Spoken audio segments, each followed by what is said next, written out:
Things a little slow today, Murr? Yeah. How would you like an exclusive story? I'd love it. My fan club is having its annual Ted Baxter Bridge Tournament tonight. Oh, that's exclusive, all right. Last year, they couldn't find a fourth. Mayor, would you like to play? Oh, gee, Ted, I would. I'd like to, but I've got an aunt from my hometown coming in, and I'm going to take her to dinner and a movie. Oh, well, why don't you bring her to a TV show? Well, I don't think there are a lot of famous TV shows done here in Minneapolis. Oh, wait a minute, Mary. I think you're missing Ted's point. I think she'd find it inspiring to watch a top-flight newscaster in action. I mean, not just reading the news, but the inside stuff. Wardrobe, makeup, the way I make that fist before I go on. You know, all that inside stuff. Uh-huh. Mary, did you finish that letter? Oh, yes, sir. I'll get it for you. What are you doing here? Just trying to keep up the troops' morale, Lou.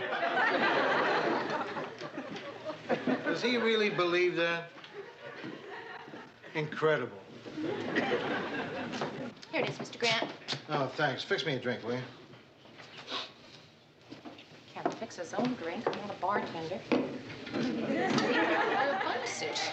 What'd you say? Nothing. Mary! Mr. Grant, there is an intercom. Yeah, I know, but I figured this way is more personal. You read up that story that's out of the American Revolution? Yeah, I have a standard story. I just fill in the name of the country, the names of the generals, etc. Yes, I know. I'm going home and change my dress before I meet my aunt. You better. You smell like a distillery. A great distillery.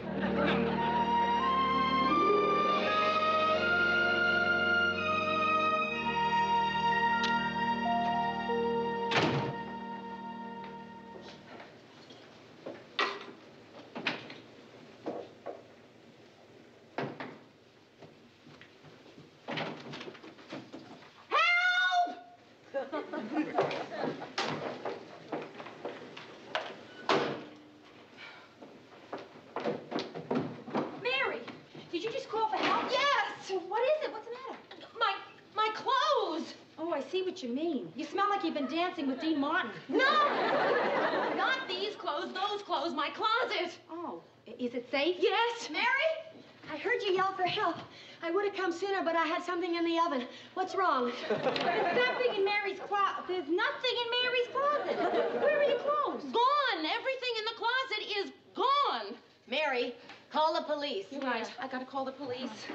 I hope they get here in a hurry. My poor aunt is waiting for me on a street corner. Hey, Mary, let me handle this. If you want the cops fast, I can get them here fast for you. Great. Hello, police. There's a man with a gun trying to get into my apartment. Rhoda! Mary Richards, 119 North Weatherly, apartment D. Hurry! He's coming in! Rhoda! He's pulling the phone out of my hand!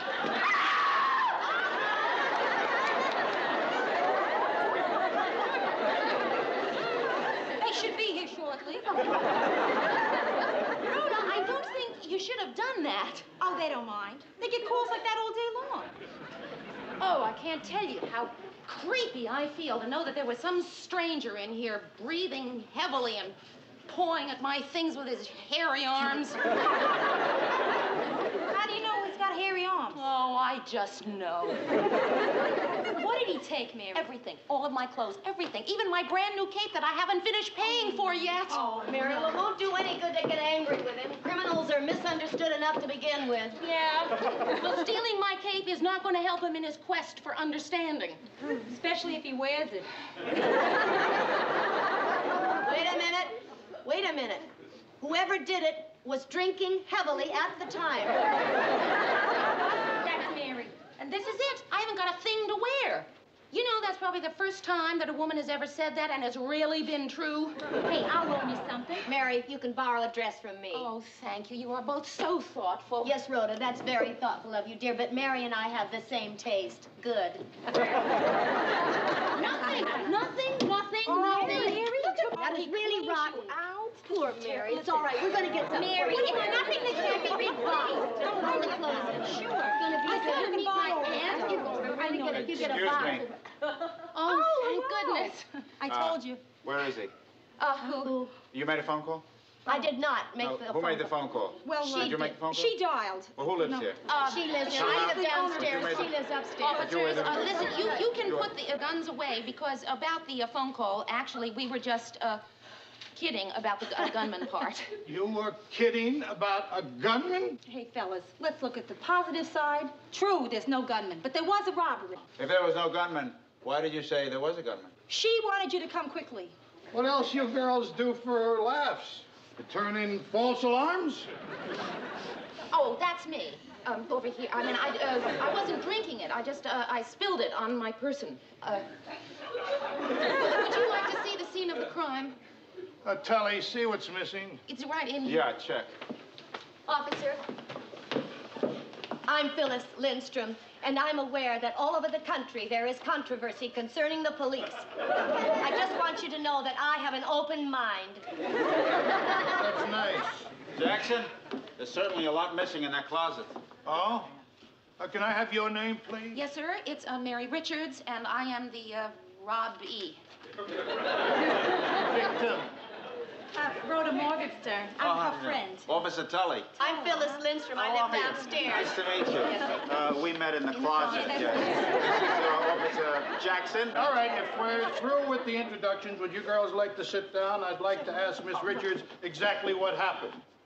Miss Richards, exactly what happened? I was robbed. Somebody came into my apartment and stole all of my clothes. And my TV. At least they didn't take your records. That's right, that's right. At least they did not take my records. But they took my stereo. Oh, Oh, gee, that's too bad. What time did this happen? I don't know. It must have been while I was at work. Oh, then you weren't robbed. I wasn't? You were burglarized. Uh-huh. That's a relief. Officers, continue your questioning. Mary, I'm going to get you a dress. I'll get you a better one. When did you first realize that there was a robbery? A burglary. When I came home about 10 minutes ago and looked in my closet and noticed that there was nothing in it. Is there anyone you suspect? No. Jackson, no suspects. This next question that I am going to ask you, you may think it's a very personal type of question, but for those of us who have taken the exam to be a detective, as we know, it has to be asked. Does anyone else have a key to your apartment? No. I didn't think so. Jackson, there's something very intriguing about this case. Yeah, I wonder what. Leave the detecting to the detectives. I want to talk to you for a minute. Yeah, excuse me. Wait, Be right. You always have to put me down in front of people?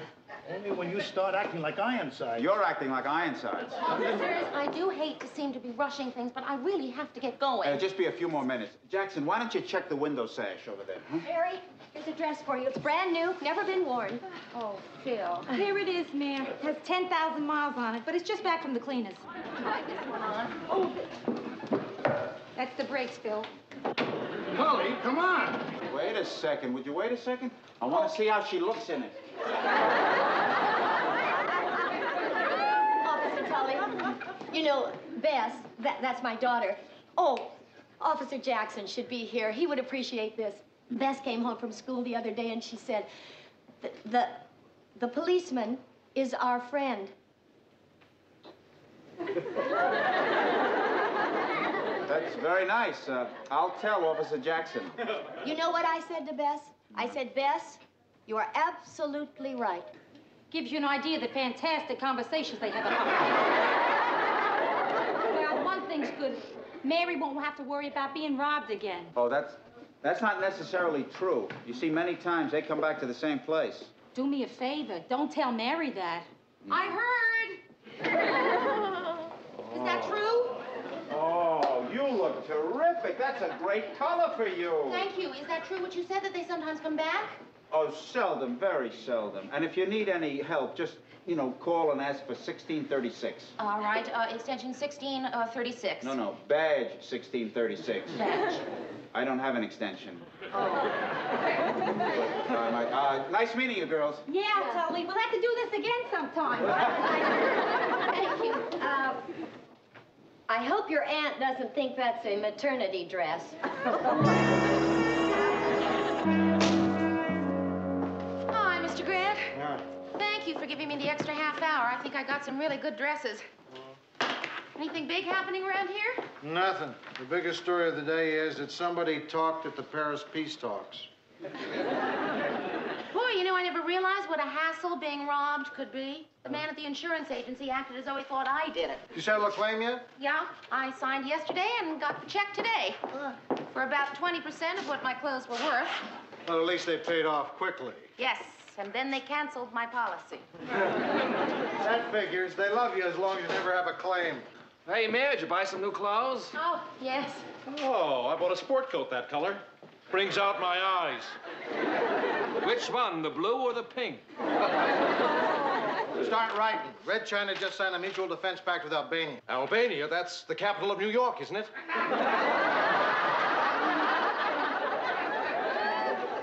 Well, I've got to go watch a show on educational television. Sesame Street. That reminds me, there's some really great television on tonight. And I won't be able to watch it. They stole my TV. You can come over to our place and watch it, man. Oh, thanks, Murray. No, I guess I'll just stay home and have a good time listening to my records. No. Well, I'll just stay home and have a good time cleaning my oven.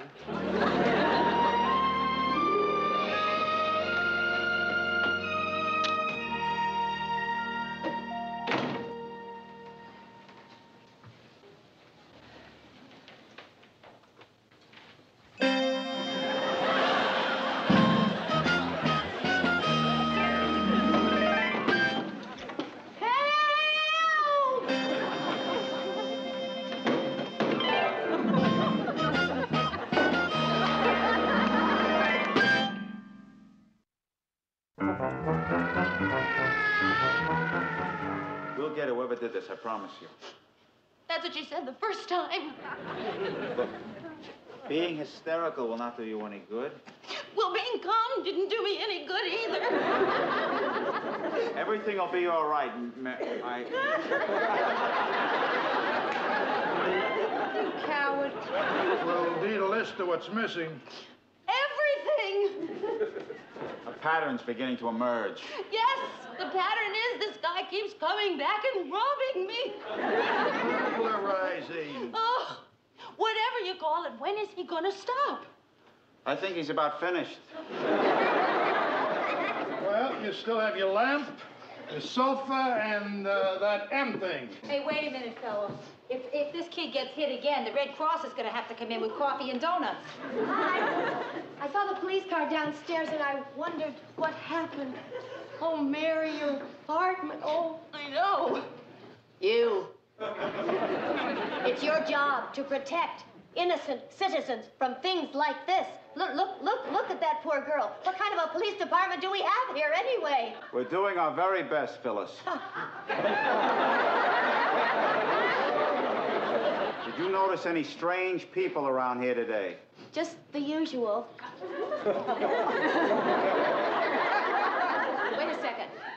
Wait a second. As I was leaving for my Esperanto class, I saw a big truck parked right out in front. I didn't think anything about it at the time. Can you describe this big truck?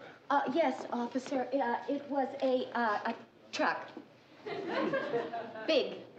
Phyllis, please try, because the only hope I have of getting my things back is if you can remember. So, Phyllis, if you could. It was blue. Good. Good. Or was it green? I don't know. I didn't see it. I guess it was blue-green.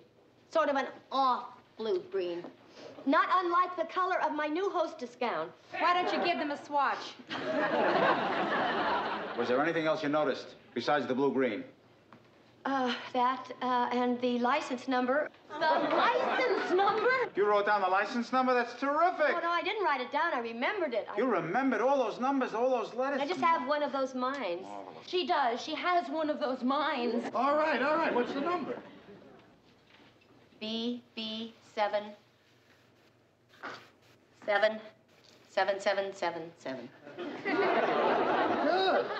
I'll put an alert for this big truck. Jackson, put in an alert for that big truck. A major clue. That's, to have a license plate and the color.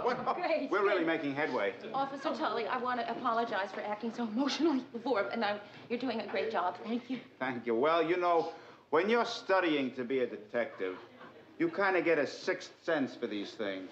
Hey, Mary, you know what you need, kid? A good night's sleep. Why don't you stay up at my place tonight? You're perfectly welcome to sleep at my place. Oh, Or even stay at... don't say it. I am on duty. Why can't my partner learn to use the horn? You know what I mean? Just a little beep, that's all you need. I can't forget the old superstition about bad things coming in threes. I walked into my apartment last night. I looked everywhere, even the refrigerator. Well, a little bit of paranoia is a character developer. I haven't slept more than a couple of hours the last few days. I keep thinking he's going to come back and steal my sofa, too. Look, Mayor, I don't know if you can use any of this. We've had it around for quite a while. Oh, Murray. Well, they're practically antiques. Now, this is an alarm clock, and it's so old it has Roman numerals. Oh, Murray. And here's a waffle iron in case you have any waffles you want to iron. Oh, that's so very nice. Murray, that's so sweet. Thank you. Well, it was all Marie's idea. Morning, Murray. Morning, Lou. Morning, Mr. Grant. Mary.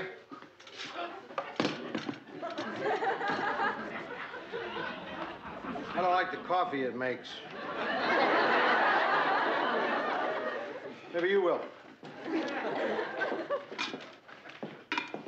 Murray, will you look at this? This pot has never been used. He went out and bought it for me. Well, don't tell anyone. You'll ruin his image. Hi-ho, everyone. I think you can quit worrying. The third bad thing just happened. A little something to help you rebuild, Mayor. It's for your kitchen. Oh, Ted. It's an ice crusher. Oh, Ted, that's sensational. You know, I've always wanted an ice crusher, but it's the kind of thing you never think to go out and buy for yourself. Thank you. Is it electric or manual? All right, so it isn't one of those big electric fancy ones. What's wrong with that? Calling that an ice crusher is like giving someone a match and calling it a barbecue. Here, Mayor, I'll show you how it works. You put an ice cube in your hand here, see, and then you strike it like this, and voila! I've always wanted to know what voila meant, and now I know. It means I've got a handful of crushed ice. You're some joker. Thank you, Ted. The last of the big spenders. Oh, come on. It's the thought that counts. I know, and he has cheap thoughts. Newsroom, Mary Richards. Larry Tully. Officer Larry Tully. Well, I'm fine, thanks. You did? Oh, that's great. Yes, thank you. Yes, I'll be right there. Goodbye. That was my policeman, Officer Larry Tully. They think they got the guy who did the robbery. I have to go down to the police station. Hey, that's great. Oh. Well, now that you know the guy's been caught, maybe you won't be so nervous. Oh, come on, Murray. I was never really nervous.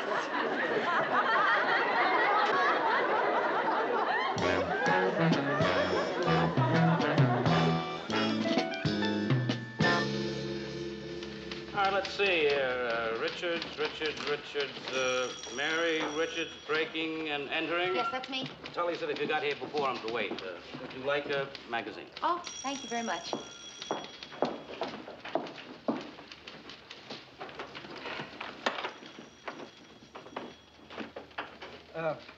Don't he look like a nice fella?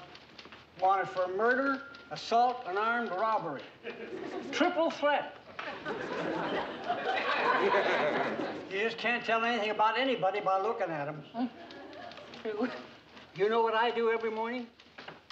Get up and go over to the park and sit on a bench. Ever since I was a little kid, I've seen old men sitting on park benches. It's kind of boring, but I figured it's my obligation. That's very nice. What are you here for? Robbery.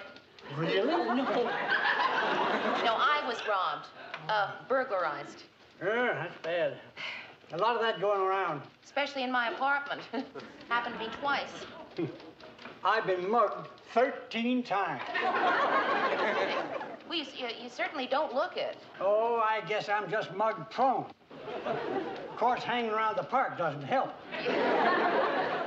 You'd think those muggers would go to a nicer neighborhood so they could make a better living. Yes. Tell me, have you ever been to one of these identifications before? 13 times.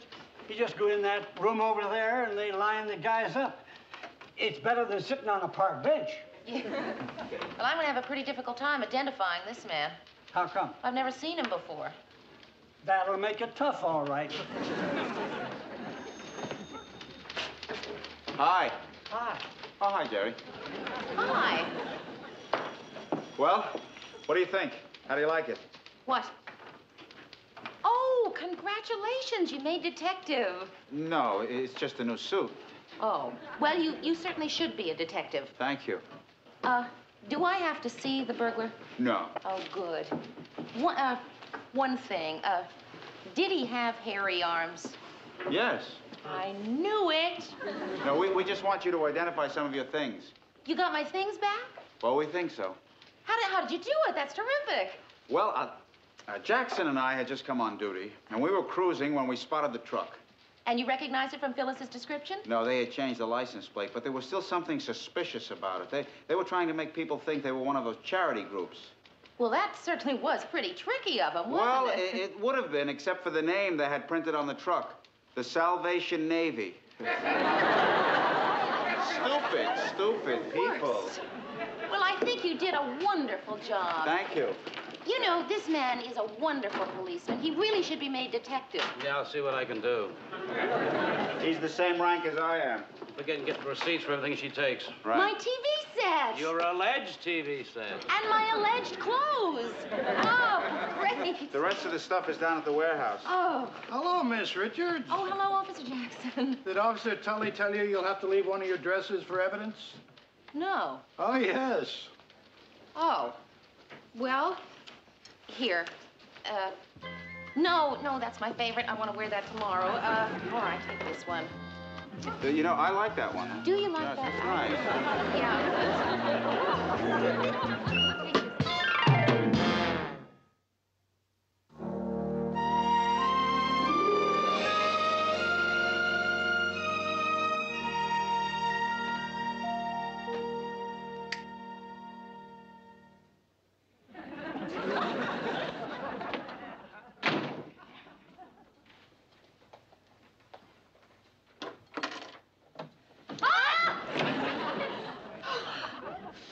Mary, I'm sorry to startle you. I just came up to get my dress. I need it for tonight. How did you get in? Oh, well, I used my nail file. Mary, your lock is really easy to pick. No wonder you get knocked over so often. Bill, couldn't you have waited until I got home? Well, I didn't know how late you'd be. Lars and I are going to the SCARD convention. Bill, what is SCARD? SCARD. S-C-A-R-D. Uh-huh. SCARD. The Society of Concerned and Responsible Dermatologists. Lars is speaking on the social implications of dandruff. Oh, that certainly sounds exciting. Would you like to come, Mary? I've got an extra ticket. No, I've got it. Hi, Mary. Hi, Milt. How come Ted's getting so much mail lately? Oh, I guess it's in response to that editorial he did last week against junk mail. He told people they could send in for printed copies. You really want to help stamp out junk mail? Yeah? Don't send out copies of Ted's editorial. Yeah. Oh, no. Not another rejection. Yeah, I guess. Oh, poor Murray. He's been writing this play for 3 years. You know, you'd think those Broadway producers would be sensitive enough to do more than just stick mimeograph rejection slips in when they send it back, wouldn't you? What do you mean? Well, you know, something that like a nice handwritten note saying, "Good work, Murray. Nice try. Love, David Merrick." Well, when you shoot high like Murray's doing, you got to expect to be disappointed. I know. What do you mean, you know? You don't think I want to stay in the mailroom all my life? I've got my eye on another job. Oh, what job is that? Yours? Well, why not? No reason you couldn't be associate producer? Yeah. I like the title. The work seems easy enough. I just don't know if I can take the cut and pay. Hi. What do you say, Mel? Morning, Mr. Grant. Hi, what? Another one, huh? Yeah. That's bad. No, poor Murray. No, not poor Murray, poor Lou. You know, he's been using our postage machine to mail these. I sure wish he'd stop this. Oh, you don't mean that. Oh, yes, I do. Oh, come on, Mr. Grant. What's wrong with Murray wanting to be a playwright? Look, Murray is a terrific news writer. He makes Ted Baxter sound almost intelligent. What's wrong with doing that for a living? Well, nothing. It's just. What do you know, want to be? What do you mean? I gather you have some ambition beyond that of associate producer. Well, just, you know, wife and mother. But other than that, I'm perfectly happy doing what I'm doing. Then you're the only one in the office. Perhaps the whole building, maybe even the world. Everybody wants to do something else. Look, this is a little something from Ted. It's a television series idea called The Ted Baxter Show. What's it about? Beats me. All he submitted was the title. I guess he thought I could just take it from there. Here's an idea for an original musical comedy from Gordy the Weatherman. Fair and warmer. How is it? Predictable. And here's the worst one of them all. My novel. Mr. Grant, you wrote this? Hmm? It's beautifully typed. That's what the last publisher said. I thought I was going to be the new Norman Mailer or something. What's it about? It's based on my experiences on Iwo Jima and Guadalcanal. Wow, that sounds exciting. Do you want to read it? Oh, yes, I'd really like that. 22 publishers used the word dull. How could your experiences on Iwo Jima and Guadalcanal be called dull? Well, for one thing, I was there in 1958.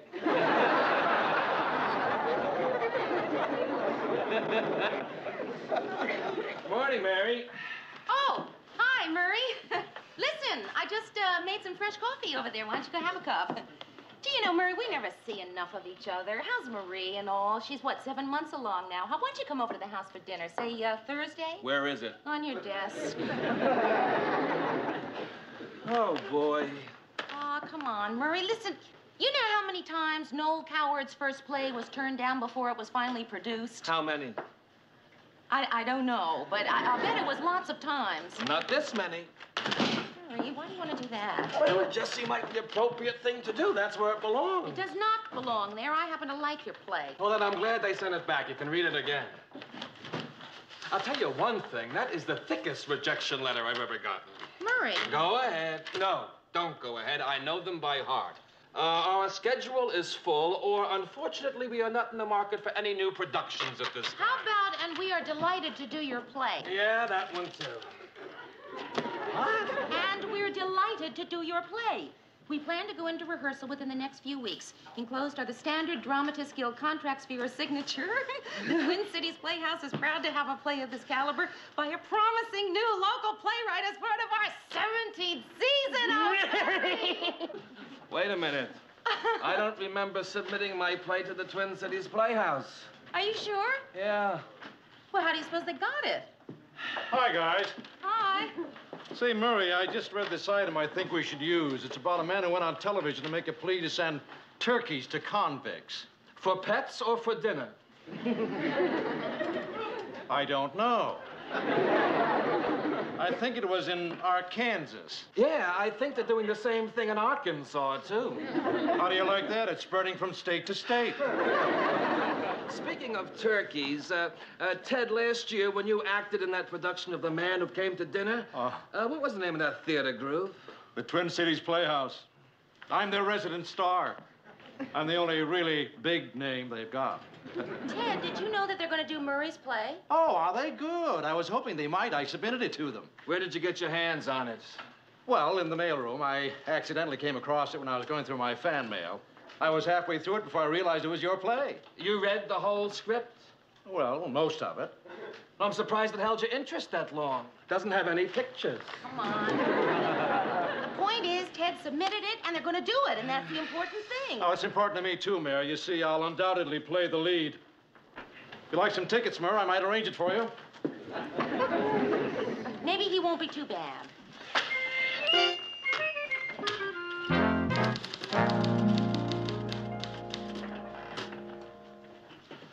The star of the play that I worked on for 3 years can't pronounce the names of states.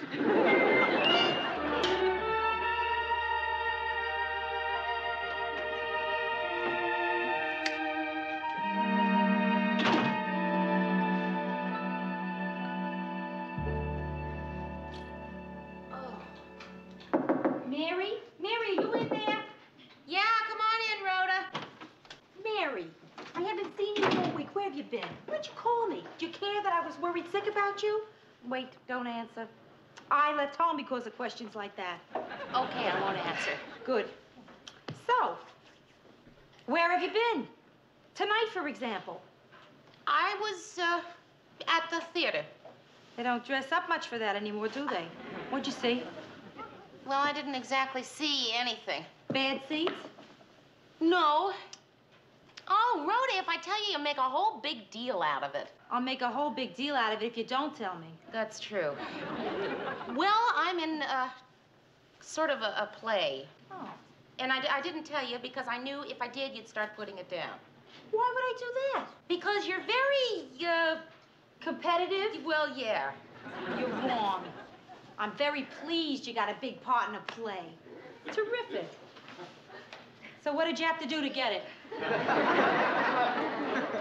What happened is that Murray wrote a play about a newsroom, and there's a part in it, a girl who works there who's single and whose name is Mary. Wonder why they thought of you. Well, what'd she like, this girl in the play? Real, cute and perky, right? Well, yeah. Ted Baxter talked me into auditioning for the part, and I got it. You know, it's really kind of fun. I'm having a lot of fun with it. You know, Mary, I've had quite a bit of theatrical experience myself. Oh, really? No, I didn't know that. Yeah. Barbara Streisand and I went to high school together. Uh-huh. We did. Well, not exactly together. I mean, she was there 3 years after I was. But it was definitely the same high school. Well, with all that theatrical background, then you undoubtedly know it's not all tinsel and glitter, right? I mean, Rhoda, look, I do have to memorize this play by day after tomorrow, so... Oh. You know, Mary, it gets lonely at the top. At least that's what Barb's always used to tell me. Hey, Rhoda, would you do me a favor? Please don't start treating me like I'm in show business. I mean, I'm still working in the newsroom, huh? This is just something I'm doing for fun, okay? Okay. Good night, Mary. Good night. So what are you going to change your name to?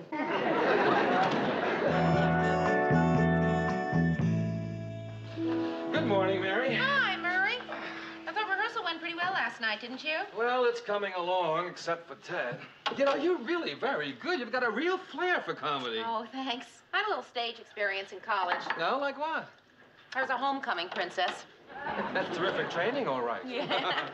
Well, who needs experience when the part is that good? I mean, it's so funnily written. Hey, thanks. Hey, Murray? Do you really think that I'm that dumb? What are you talking about, Mary? Well, you know, it can't be a coincidence. The girl I play has my name. She works at my job and is pretty much of a, you know, dum-dum. Mary, it isn't you.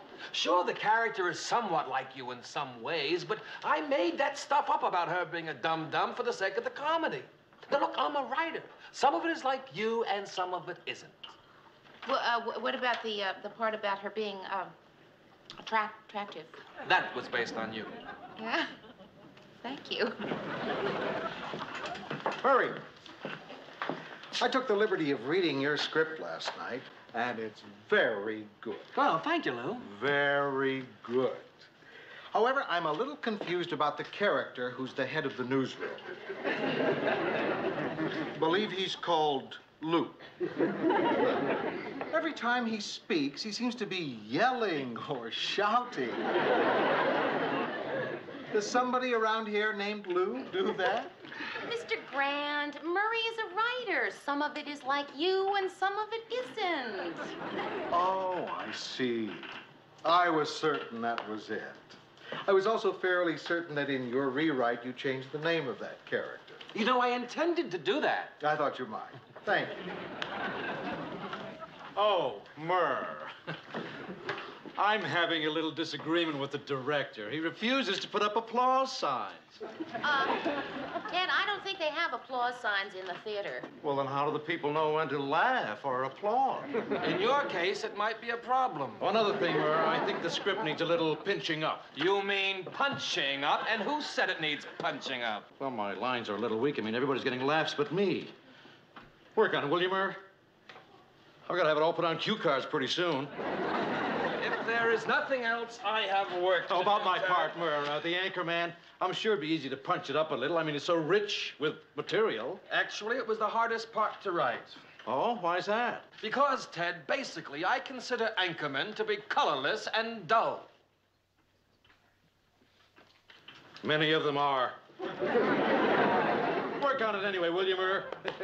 This must be fun for you, seeing your play come alive like this. Come on, Murray. There are some good points about Ted being in the play. Name one. Well, like he got it produced for you in the first place. Name one. Come on, Murray, it's your play. People are finally going to see it. You had to say that? The fewer people who see it, the better. Oh. Murr, I just remembered. I think I have a marvelous surprise for you. You have a case of laryngitis coming on? Oh, no. I have pulled off the coup of the year. I arranged for John Steinmetz to come see us opening night. Well, that's good. At least we'll have one person there. Happens to be the drama critic for the Times Herald. Pulled a couple of strings, and he's coming to review us. Mary, remember how rotten I felt when I thought my play was being rejected again? Uh-huh. Well, looking back on that now, I think it was a high point of my career.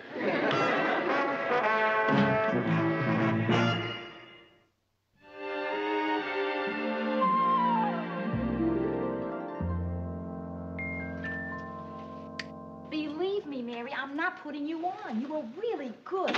You know how competitive I am. I was just playing myself, Rhoda. Cute and perky and dumb. Hey, you want to know how good you were? You were so good, I was filled with hate and envy. You're not just saying that? No, I mean it. Thanks. Boy, oh boy, that Ted Baxter, I now have a new standard for terrible. Oh, I can't imagine what that critic is going to say about it. Hey, maybe I better tell you now, Mayor, sort of soften the blow. I was sitting next to him and he kept taking notes. He was writing down words like bad and awful. And a couple I don't think they'll print. No, Rhoda, I saw where you were sitting. It was next to the director. Hey, will you give me a hand? Sure, whatever. Put this stamp on the table. Mary, I think one is plenty. From what I could hear, that not that many people are going to come to the party. How'd you get stuck giving a cast party anyway? In New York, we'd all go to Sardi's and wait for the reviews. Hey, that's a great idea. Let's go to New York and wait for the review. I'll get it. Thanks. Hey, listen, no matter what you think, you were terrific tonight. Coming. Hi, Ted. We were just talking about you. Thank you. Thank you. Ted, you've met my friend, Rhoda Morgenstern, haven't you? Yes. No, I don't believe we Met? have. I guess I've met you, but you haven't met me. I guess that's it. Oh, what did you think of me tonight? Well, Ted, you were just incredible. You're too generous. Yes. Say, Mayor, I lost track. How many curtain calls were there? 1. It must be Murray and Marie. Oh, I bet he's a happy man tonight. Hi. Author. Where are your friends? The ones that were with you at the theater? They had to go home. Right after the first act. Oh, what a darling apartment. I thought that the play went just great, didn't you, Mary? Oh. Oh, Mary wrote quite a play. I'm so proud of you, honey. And you were really just great, Mary. Oh, well, no, Marie, you, with a part like that. What did you think of me? You were just unbelievable. Thank you. What did you think, Mary? You were everything I expected you to be. Thank you. Well, can I get a drink for anyone? Nothing for me, Mayor. Well, I'd love some milk. Yeah, I'll have a double scotch. He's drinking for two. The only good thing is he or she wasn't here to see the play. You know, I think it went awfully well tonight. I'm sorry I forgot a few lines, but I think I ad-libbed my way out of it very neatly. Ted, saying excuse me and walking off the stage to check your script is not By the way, Mary, where's Lou? Oh, he stopped off the Times Herald to pick up the reviews. Is there such a thing as a triple scotch? Say, Mayor, you know you're too modest. Why didn't you come out with me for that second bow? Because I thought we were supposed to wait until someone applauded. I'll get your milk. What are you doing in here? Trying to think of a new word to tell Ted if he asks me again what I thought of his acting. I've run out of non-committal ways of saying rotten. Would you just get out there, please? I invited you here because you're fun at a party. Mary, I'm fun at a party where there's a lot of single men, and you do what my mother used to refer to as mixing. I am not fun at a party where one of the men is here with his pregnant wife, and the other one is going steady with himself. Rhoda, would you just please go out there and get the conversation started? But just don't bring up anything that has anything to do with acting. Gotcha. Hi, all. Did any of you know that I went to high school with Barbara Streisand? Who? Mary! And then, when Barbara and I were in the 10th grade, we started harmonizing together. And that's when I told her, Barbs, I said, don't get your nose fixed. And the rest, of course, is history. Mayor, what did you think of me? Oh, Ted, playing opposite you was just... Thank you. Mr. Grant, how's the review? Well... He loved it, right? What'd he say? What'd he say? Well, I can't find it. Where is it? Reviews aren't on the front page, Ted. It's on page 26. Tragedy strikes Twin Cities. Wait a minute. That's not it. There. Bomb hits Minneapolis. That's it. There's been the atomic, there's been the hydrogen, and now the worst bomb of them all. A play about a newsroom called All Work and No Play. I'll vouch for the second part. There's no play here. How does he like it so far? Mary, why don't you read the rest of it so Ted can hear it? Not everything about the evening was a catastrophe. The intermission was satisfactory. The main character is a TV anchorman. On absolute quiet. If I were you, I'd ask for noise. Played by an actor named Ted Baxter, who obviously has no conception of what a TV anchorman is like. Maybe it was a mistake to make him pay for his ticket. As you all know, I have long been an opponent of nudity on the stage. However, in this case, I would make an exception. At least it would give the audience something to look at. He didn't even like my suit. As for the performance of Mary Richards, well. Oh, can't take a little criticism, eh? Well, if Murray can take it and I can take it, you can take it. Listen to this. As for the performance of Mary Richards, she was the one adequate note in a dismal evening. He liked her. So, Marie, what are you hoping for, a boy or a girl? Oh, yes.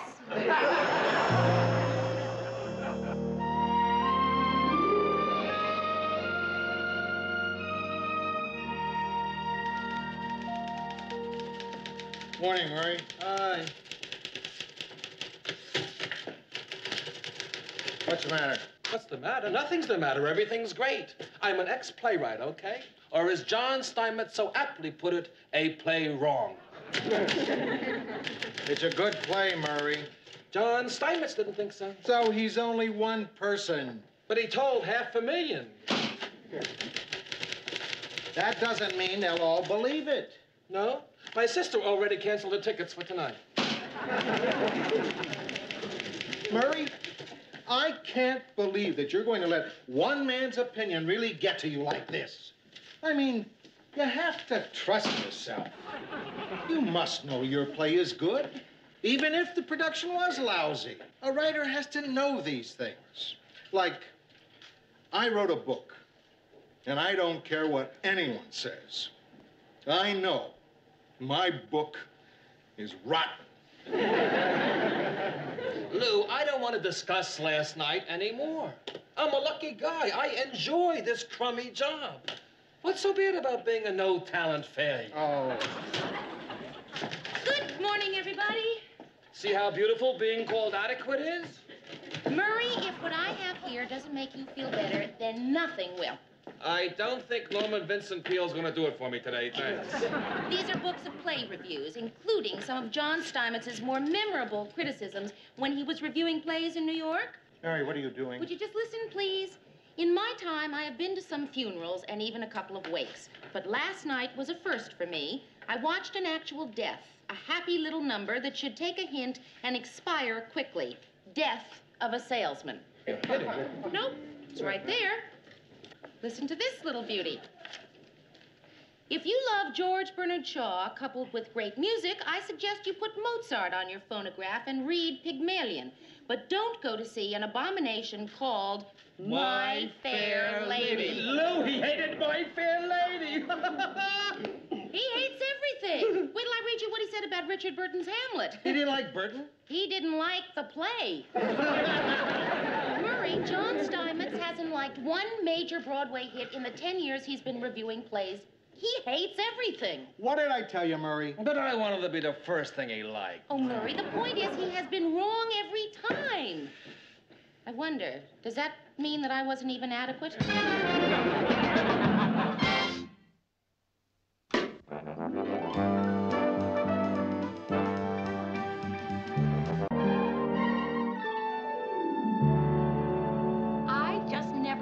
Mr. Grant so happy. I mean, when he walked down the aisle with his daughter on his arm, he was positively glowing. Well, that's because he and I spent a few hours before the wedding working on that glow. Oh.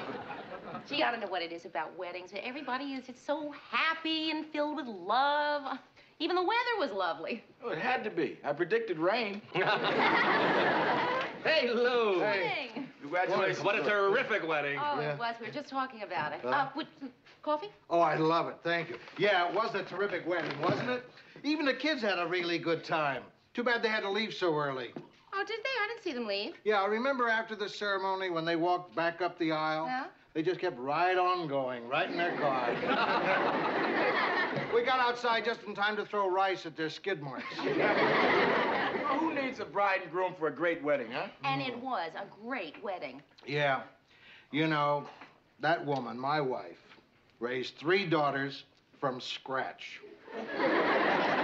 3 daughters, 3 weddings. Now they're all out on their own. Their lives are ahead of them and ours. Suddenly our house is so quiet. Must be an awful feeling. No, it's a great feeling. For the first time in our lives, we can be alone together. Oh, come on, Mr. Grant. You must have been alone together when you were first married. No, we moved in with her folks. We didn't move out until our first daughter was born. Then our second daughter was born, then our third daughter was born. It seems like most of our marriage we spend with a kid in wet pajamas in bed between us. I don't know how we ever had a third kid.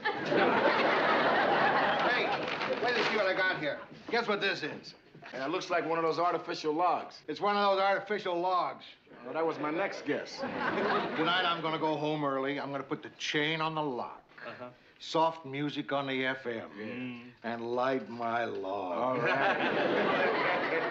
The wife and I will have a few drinks, you know, kind of relax. And then? Well, if you guys want to talk, you know, I've got some work that I... No. That's all I was planning to tell anyway. But you guys have some work to do. Oh, Mr. Grant. Huh? Listen, now that the wedding is over and you and Mrs. Grant are free, well... What is it, Mary? Well, I was just wondering if you and Mrs. Grant would like to come to my house for dinner one night this week. This week, huh? Well, yeah. You know, just a nice, quiet evening. The boss for dinner and all. This week, huh? Yeah. Is this week bad for you? Well, yeah, as a matter of fact, it is. I plan to be burning a lot of logs this week. Oh, well, then, next week. Better. Much better. The fire ought to be dying down by then.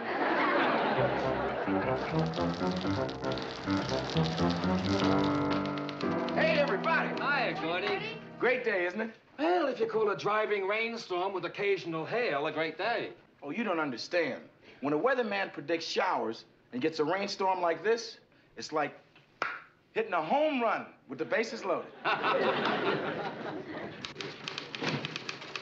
Hi, Lou. Hi, Lou. Morning, Mr. Grant. 5 mornings in a row. Maybe he's having trouble lighting his log.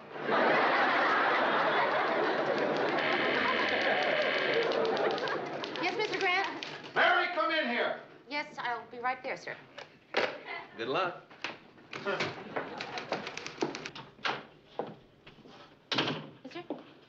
Who messed up my desk? Well, I straightened it up for you. I don't like it straightened up. I like it unstraightened up. But I just sorted all your papers and I put them in your desk drawer. They're right there at your fingertips. No. The top of my empty desk is at my fingertips. What I'm trying to say is my desk is my castle. For years, when people saw my messy desk, they knew I was working. Now they come in, they see a clean desk, they know you're working. I want them to know I'm working. Do I make myself clear? You'd like your mess back?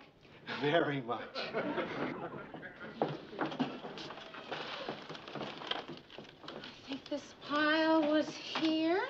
This was here, there, there.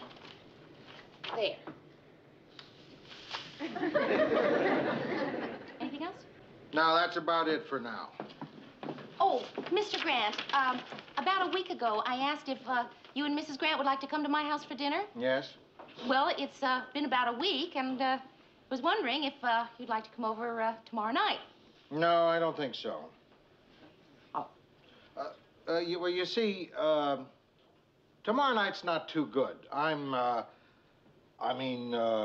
listen, no, I understand. That's no, you and Mrs. Grant have made plans to go out, or maybe you're just staying home. In any case, you've made some sort of plans to maybe do nothing at all, right? Yeah, it's in there somewhere. Well, some other time then. Uh-huh.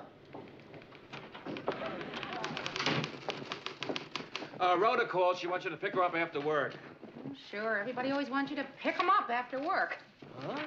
Oh, I'm sorry, Murray. I'm a little upset, that's all. Yeah, coming out of that door seems to do that to people.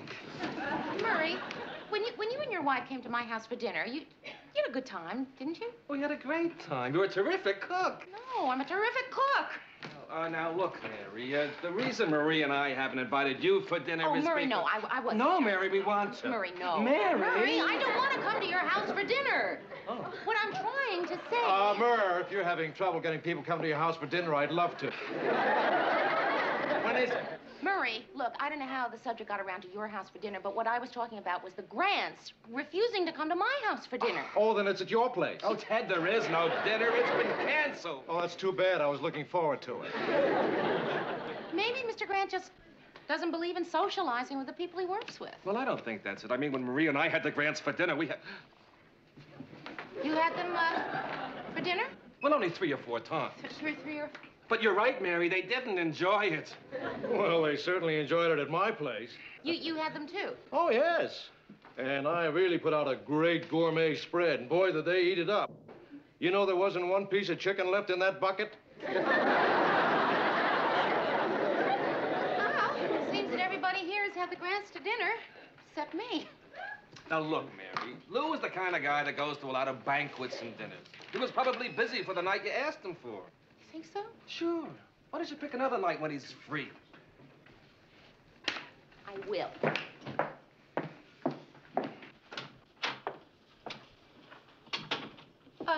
Mr. Grant. Huh? Are you busy Thursday night? Thursday night? No, I don't think so. Oh, good. Why? Because I want to have you and Mrs. Grant to my house for dinner. Oh.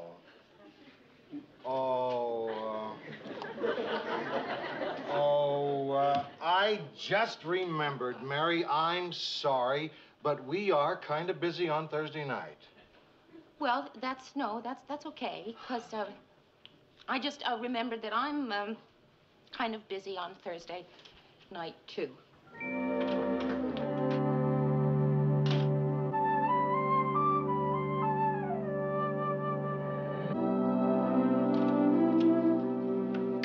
Just wish I knew why Mr. Grant keeps turning me down. I know what you mean. It's been years, and I still don't know why they turned me down for that stewardess job. Oh, come on, Rhoda. Lots of girls don't make it as stewardesses. For a bus company? Maybe your boss just doesn't like you. Oh, thanks. I really needed that. Could be his wife, man. Maybe she can't stand you. I've got to find out. I'm going to call her. Good. Oh, Mary. Hey, if they accept, tell them to bring their own pizza. Hello, Mrs. Grant. It's, Mary Richards. Oh, I'm fine, thank you. Mrs. Grant, I'm just calling to find out if you and Mr. Grant would like to come over and have dinner with me one night this week. Or next week, whenever you say. You're kidding. Well, Mrs. Grant, I'm awfully sorry that I bothered you. Goodbye. Oh, Mary, kid, listen, when I said she hated you, I had no way She of... doesn't hate me, Rhoda. It's worse. She and Mr. Grant have separated.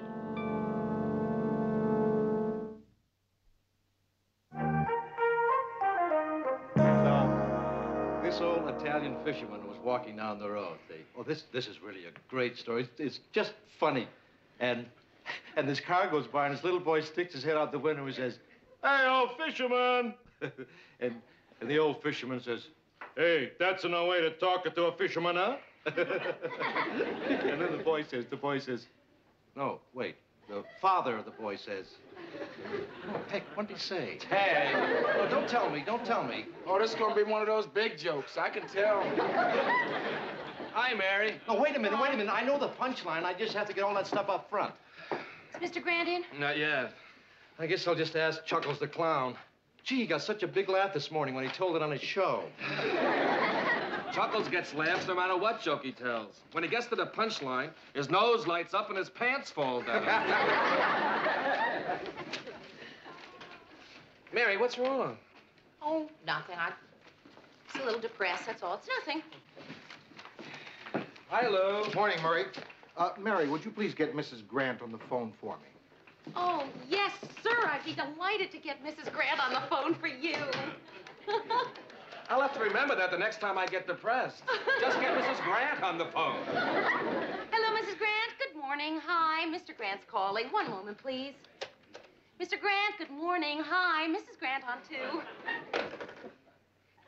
You gonna keep it to yourself or tell your fellow worker? Well, I just feel great. And I feel great just seeing you feel great. What's so great? Well, Mr. Grant is calling Mrs. Grant, and his light just went out.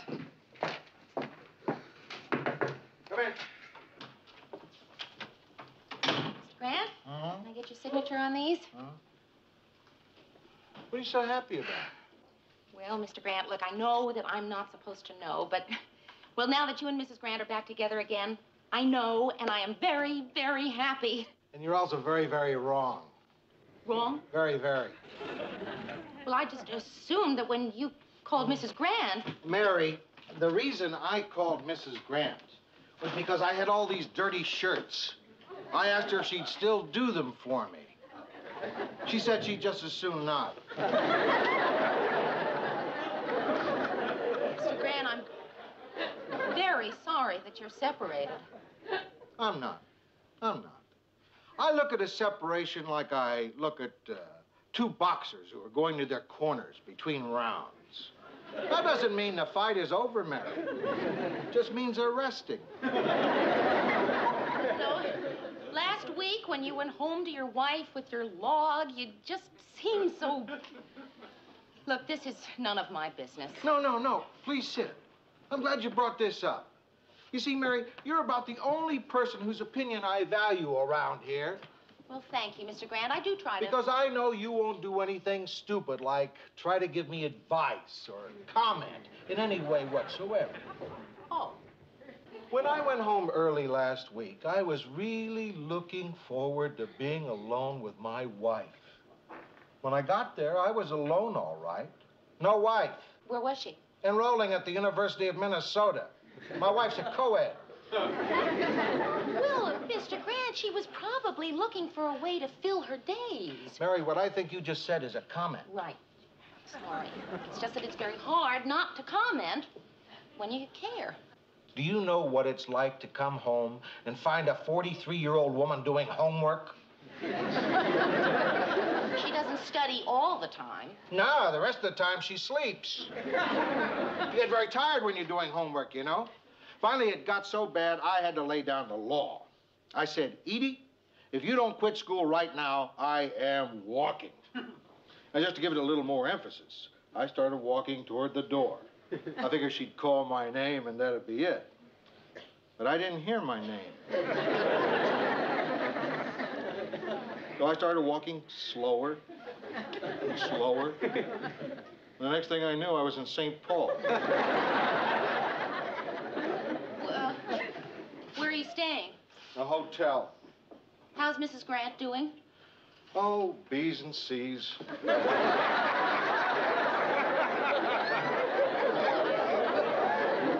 And how is she doing living alone?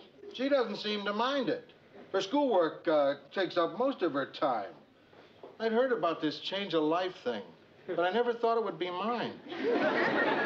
Well, Mr. Grant, I know you've heard this too, but, well, if there's anything I can do... Well, thanks, Mary. Listen, don't worry. She'll be calling me pretty soon. I'll win.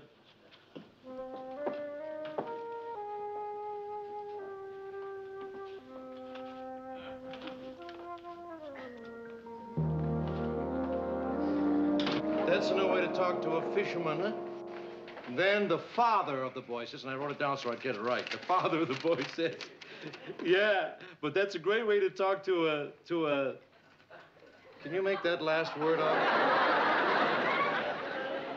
It looks like muff-laugh. Muff-laugh. Well, I see nothing happened while I was gone. It still isn't happening. Ted's been trying to tell the same joke for the past 20 minutes. Good. I could use a laugh right now. Well, you better not listen to him. What did Lou get you for this time? Oh, Murray, I wish I could tell you, but it's kind of a personal matter, and I can't tell you. About Lou and his wife breaking up?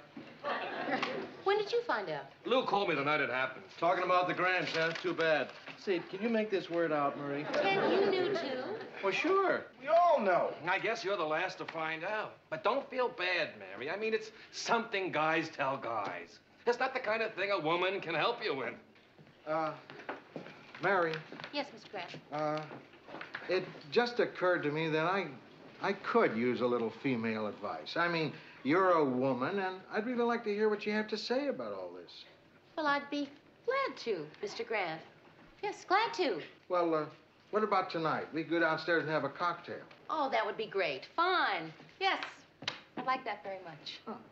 Hey, if any of you other guys want to join us for a few blasts tonight, you're all welcome.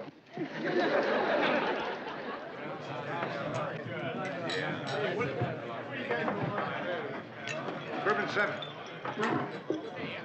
Scotch rocks. Scotch water.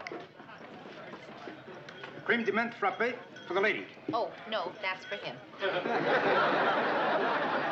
So that's why your tongue is always green. There, I got it. Happy hour's over in 4 minutes. Shall I order your next round now? Yeah. Look, I'll take care of it. No, I got it. No, look, Gordy, I'll take care of it. I got it. I have some extra money. You're my Now, friend. hold it. I have a simple solution to the problem. Murray said it first, so he pays. Gordy gets the third round. Who's got the round after Gordy? I guess that's you, Mayor. Ted. I'm just kidding. Could you tell I'm kidding? Well, here we are. Yeah. Uh-huh. Sure is good to be out drinking with the boys.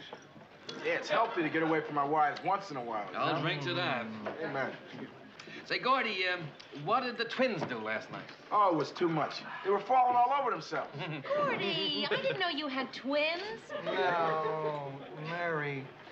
He's talking about the Minnesota Twins. You know, baseball, round white ball? Yes, I know, Mr. Grant. I just thought that No, don't apologize. You're just being a typical woman.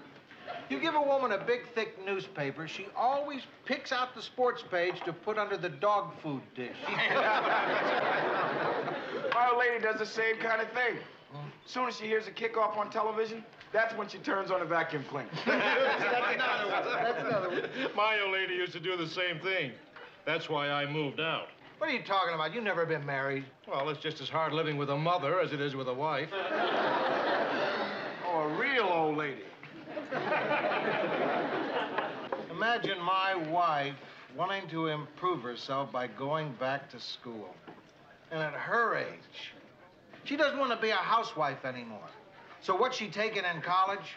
Home economics. She's going for a master's, then a PhD. Mr. Grant, that's terrific. What's the matter with that? Well, for one thing, I don't want us to be introduced as Mr. and Dr. Grant. Women, they don't know what they want. Are you sure you know what you want, Mr. Grant? I know exactly what I want. Here's your second round. Thanks, Murr. Oh, it's my pleasure, Ted. Why don't you try it sometime, see what it's like? I'd like to propose a toast. To men's lib. Let's hang on to what little we got. I'll drink to that. Hold it. I can't drink to that. Mr. Grant, you invited me so that you could hear a woman's point of view. And I've appreciated it. I haven't said anything. I have been sitting here like some kind of idiot acting like I agree with everything you've said. We respect you for that, Mayor. That's right. You're some kind of woman. But I don't agree with everything you've said. As a matter of fact, I don't agree with anything you've said. Oh, that's because you're a woman and you're on their side. Sides? Oh, Mr. Grant, that is just dumb.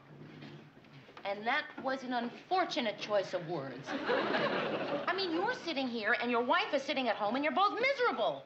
You're not winning anything, Mr. Grant. You're both losing. What you getting so excited about? Well, he asked me. No, I didn't. Yes, you did earlier back at the office. Oh, yeah. Look, I'm sorry if I put a damper on things, but we'd rather have me be honest, wouldn't you? No, I don't think so. Listen, I've got a date. I really have to be going. Please, don't anybody get up. Now, how are you going to get out? You're right. Everybody get up, please. Thank you very much, and I'll see you all at the office tomorrow. Can I have your drink, Mayor? Yeah, sure, Ted. Good night. Stick to your guns, Lou. Once you let a woman push you around, you're sunk. What time you got, Gordy? 7:45. Ooh, I gotta get going. I told Maria I had a news conference until 7:30. Now I have to think of some new kind of excuse. Wait a minute. I'll walk out with you. I want to say goodnight, my kid. See you tomorrow. Take it easy, fellas. See you in the morning.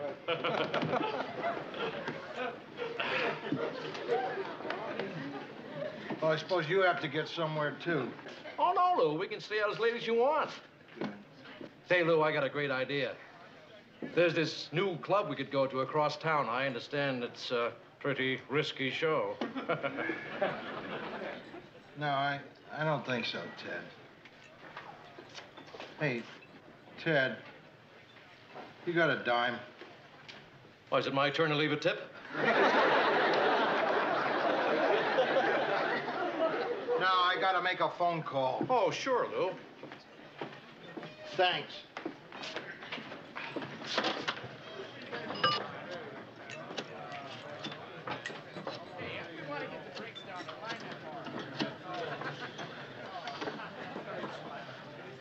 Edie. Lou. How you doing? Yeah. Yeah. Me too. Listen, Edie, if you're not doing anything tonight, I'm coming home. Yeah. Yeah, I know what you mean, baby. Me too. Yeah, all right. What? Oh, okay. A quart of milk. Pound of butter. Bacon. American cheese. And an artificial log. All right, bye-bye.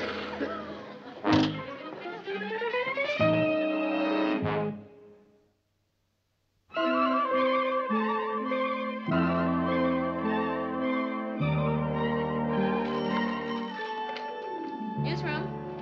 Oh, hello, Mrs. Grant. Yes, he is. Just a moment, please. Mr. Grant? Mrs. Grant on 2. Oh, I know why she's calling.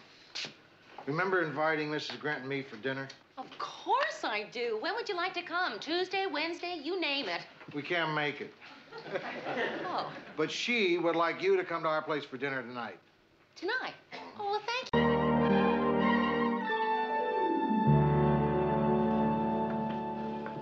Say, did you meet the new receptionist? She's such a warm girl. I'll say she's warm. I introduced myself and she hugged me. The entire time we talked, she kept touching me as though she couldn't believe I was real. Well, we all have that problem with you, Ted. I just got hugged out there. It's happening to a lot of people. Hi. Hi, Mary. Did she get you too, Mary? Did who get me? They got a new receptionist downstairs. Didn't you see her on the way up? No, there was a crowd in the lobby area, though, around the reception desk. What's she like? Mary Richards! She's very friendly. Hi there. Hi! Don't you know me? Well, yes, of course I know you. You're the new receptionist. Think back, Mare. Didn't you go to camp when you were a little kid? Yes. Yes, I did. I went to Camp Sunshine for 5 years, and that's where I know you from. No. Camp Umwak. Didn't you go to Camp Umwak in 1950? I did. I went to Camp Umwak 1 year, and that's where I know you. No. That's it! Yes! Camp Umwak. It's me. Twinks. Twins! Well. You haven't changed a bit. How are you? Oh, I'm just fine, Mare. Oh, well, How are you? just fine. Oh. Twinks and I were friends in camp. Yes, best friends. And we haven't seen each other in, 18 years. Yeah, not since we were 12. That makes them 30, Ted. Wow. After 18 years, what do you say? What's new? Well, they moved the camp to the other side of the lake after it burned down. Oh. And my father retired, and I got a new car, and I'm getting married. Hey, and that's terrific. No kidding. Well, yeah, the old car needed 4 new tires, so. Getting married. Oh, yeah. Well, that's why I moved to Minneapolis, to be closer to my fiancé.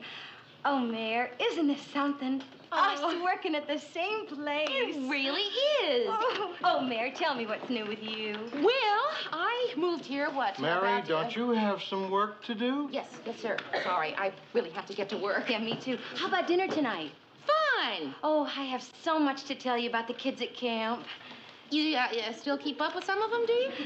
All of them. I still put out the camp alumni bulletin. Mary, haven't you been getting yours? Well, no, not for some time now. Oh, well, I'll get you all the back copies. Okay. I'll see you later, Mary. Right. Murray. Ted. She was always such a warm, friendly person. She always used to make up people's bunks for them at camp. I don't trust warm and friendly people. Now, if you're through with Old Home Week, shall we get on with the mail? Yes. Sorry about all the hysteria out there, Mr. Grant, but it is fun catching up with old friends. Yeah, I did that a couple of weeks ago. Oh, what'd you see? The 2nd Marine Division, my old outfit. We had a reunion. Oh, it must have been fun. Fun. They booked this big room in a hotel. And the first thing they did was pin this tag on my coat that said, Sergeant Grant, remember me? So, what's wrong with that? What's wrong with that? There I was, surrounded by 300 drunken ex-privates. And suddenly, I didn't have rank on them anymore. It's amazing how they remembered all the little slides that I committed in boot camp 20 years ago. Hey, about 20 years ago, you and I were both in camp. Of course, some of the reunions I've been to haven't been so bad. Right there in that same hotel, I went to a Notre Dame reunion. It was terrific. I didn't know you went to Notre Dame. I didn't, but those guys really know how to throw a bash. Word to the wise, Mary. The best kind of reunion is one where you don't know anybody. I'll keep that in mind. Yeah.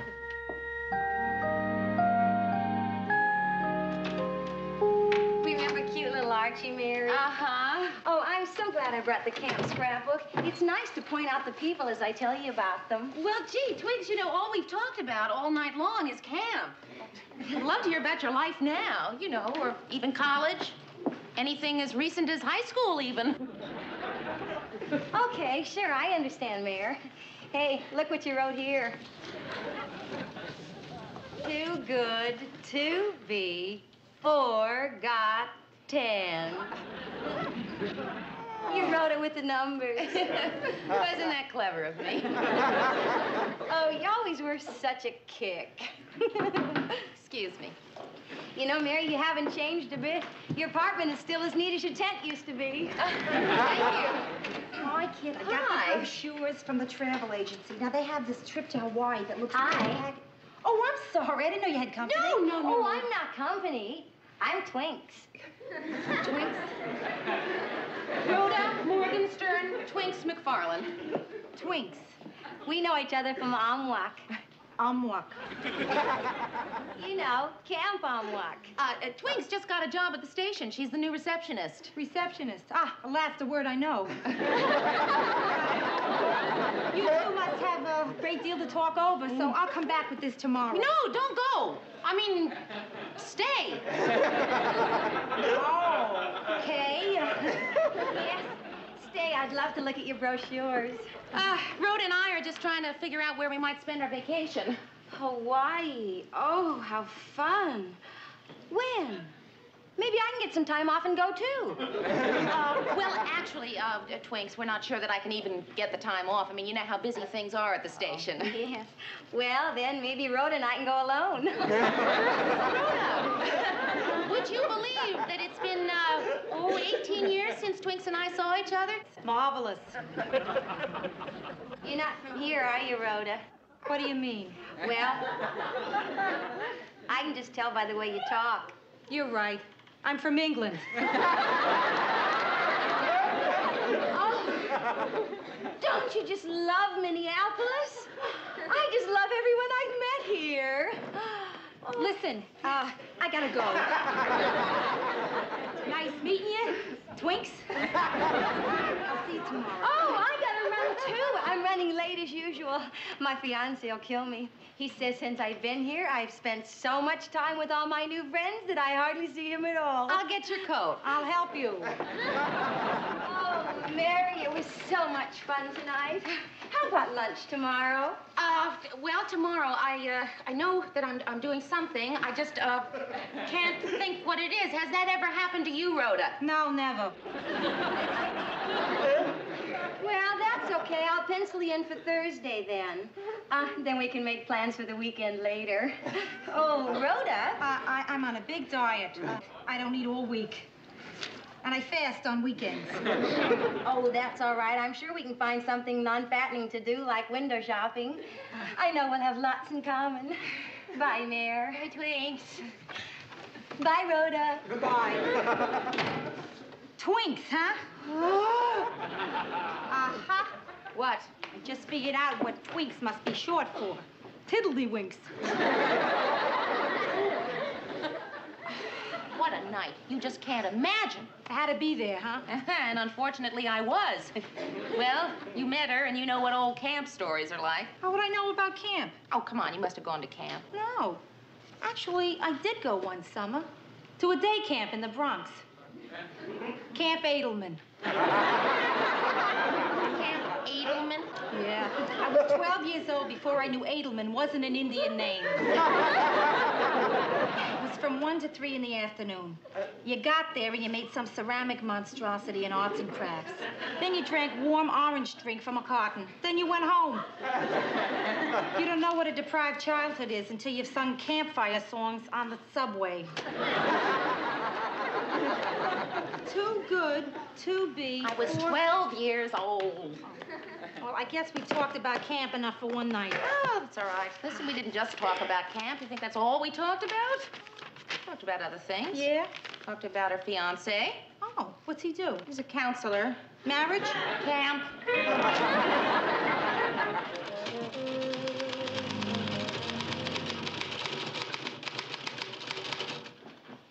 I tell you to stop reading over my shoulder, but you need all the practice you can get. Hi. You're late, Mayor. I know. I had to walk up 10 flights of stairs. What, is the elevator out of order? No, but it stops at the reception area, if you know what I mean. Twinks is getting to you, too, huh? You know, there are some people who don't see each other for years, and it doesn't matter. They can just pick right up where they left off and be great friends. Yeah. Twinks isn't one of them. Last week, we finally ran out of camp talk. Yes, finally. And we had nothing left to say to each other. Well, maybe she'll get tired of this place and look for a new job. Yeah, and I know the perfect one for her. Greeting planes in Hawaii. That friend of yours, I'm gonna give her about one more chance. About what? To stop hugging me. Rudeness doesn't work. Nastiness doesn't work. She just keeps right on coming. She refuses to take a hint. Why don't you tell her to leave you alone? That was my hint. Hey, why do you keep doing this to me? Oh, this thing is just getting bigger and bigger, and I'm just gonna have to ease out of the whole friendship thing with her. Well, how are you gonna do that, Mary? I'll just go out there and tell her that I'm going to be very busy for the next few weeks, that I will call her when I'm free. It's as simple as that. Maybe I'll do it by phone. Can't face her, huh, Mary? Say, Murr, I'd like to test this item on our show tonight. See what you think of it. Twinks? Hi, Mary. Listen, Twinks, Oh, really? How wonderful. Well, sure, I'd love to. The 12th. Yes, I make a note of it. The 12th. Right. Bye, Twinks.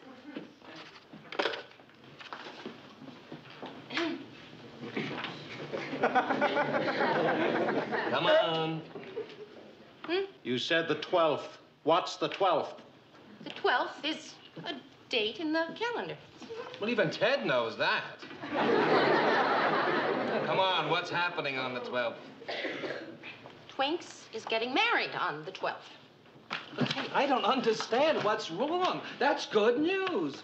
My wife says married girls don't like to go around with single girls. You should be thrilled. There's still the matter of the wedding. But it's only a wedding, Mary. That's not such a big deal. Yes, it is. It is a big deal when you're going to be the maid of honor. Anyway, her best friend from California can't come out to be in the wedding, so what could I say? I didn't have the heart to say no. You mean the nerve. Mary, don't you know what standing up for a wedding means? It's not just walking down the aisle, you know. I know. I stood up for 11 weddings in college. As maid of honor, you have to go running here and there, choosing things, arranging this. Well, you know. Right. But when you're younger, it doesn't matter. You get all caught up in the hysteria of the wedding, but now it's different. I just don't want to do it. I don't blame you. Listen, when you're single in college, it doesn't matter. You don't care if another girl gets married. Now I can't stand to see another girl walk down the aisle in a movie theater. You know the worst part? I feel like a hypocrite. I just don't feel close enough to Twinks to be her maid of honor. Hey, Mary, call her and tell her something came up. You're right. Enough is enough. I will call her and tell her that I'm going out of town, and that's honest. How is that honest? I'll go. You're the only person I know who'd take a trip rather than lie. Hello, Twinks? Mary. Listen, Twinks, Rhoda and I are... Purple? Well, no, Twinks, purple has never really been one of my favorite colors. Pink. Okay. Yes, pink is fine. Oh, never mind. It was nothing important. Rhoda? Yeah, she's here. Just a second. Twinks for you. What do you mean, I'm not going to talk to her. Rhoda, she knows you're here. You can't do this to me. Okay. Okay, I'll talk to her. For you. Yeah? Isn't that too bad? Yeah, sure. Okay. See you around. That was short? You bet it was short. Okay, so I don't handle people as well as you do. Maybe I'm a hypocrite. I don't know. Before you say another word, shake hands with the bridesmaid who's wearing purple.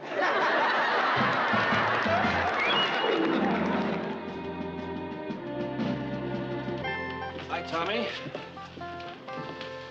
How's the social event of the season coming along? Well, the rehearsal dinner is tonight, and then it'll be all over tomorrow. And I am just going to make it. You know, I'm overdrawn at the bank for the first time in my life. I don't believe it. What? A mimeographed wedding invitation. Aren't they usually engraved? Will someone tell me what this is all about? What is this? Mr. and Mrs. Simon McFarland request the honor of your presence at the marriage of their daughter, Rochelle Margaret, to Mr. Arnold Tvet. There he goes again. Can't you read anything without mispronouncing it? How would you pronounce that, then? Tvet. T-V-E-D-T. Oh, must be a typo. What is a Tvet? It's a name. Arnold Tvet. Huh. And who is Rochelle Margaret McFarland? Twinks. I should have known. Poor Twinks, I just realized. What?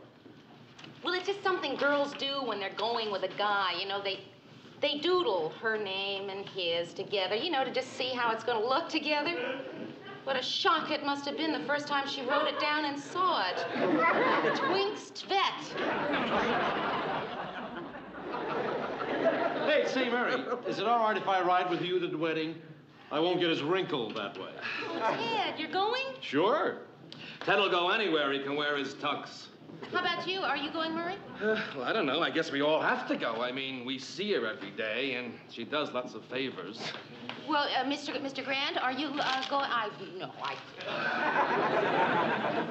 Hi, all. Mary, here are the dresses for you and Rhoda. Hi. I was so worried they wouldn't get here on time. I sent all the way to Detroit for them. Oh, I see y'all got your wedding invitations. I think I'll put the RSVP list on the bulletin board and pick it up later. Oh, Mr. Grant, are you coming? My father can't be here. He's overseas, and you remind me so much of him.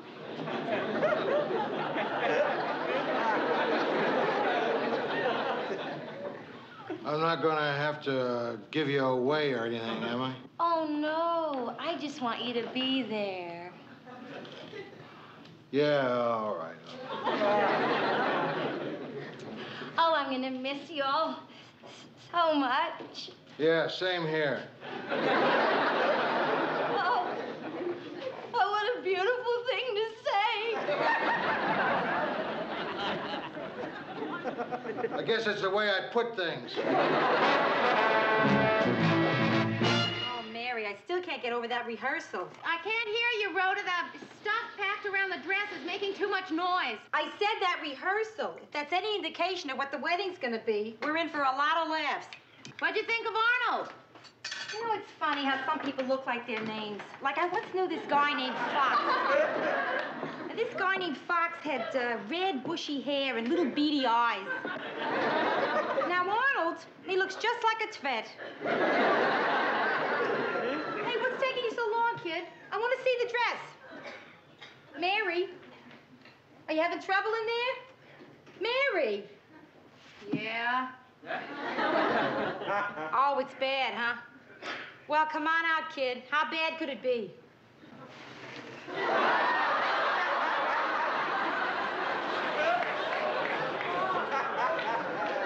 That bad, huh? I'd say about the only thing worse than this dress would be this dress in purple.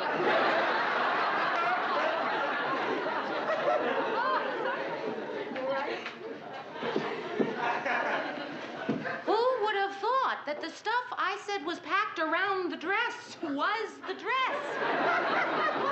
But wait, it gets better. As maid of honor, I get the special added attraction of this sash. Well, now, no wonder. That makes it. Now, all you need is a lamb, and you can go as little Bo Peep. I can't get over Lola, to think that we are going to be seen. Are you all right? I'm fine. To be seen in public. Well, listen, if we get rid of the hoops, it might help. Get rid of the hoops? Right. If for a cute touch, we could get sticks and roll them alongside of us. If we got rid of the hoops and the bows. Right. We take off the bows, those puffy sleeves, skirt. We'll be walking down the aisle in our underwear, Mary.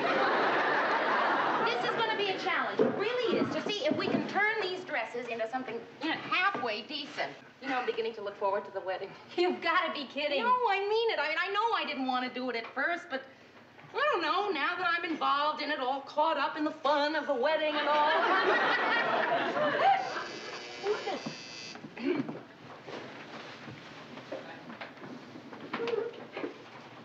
Hi, Twinks. Hi. Oh, you got it on. I was hoping to get here before you opened the box. I wish you had. Twinks, what is it? Tell me.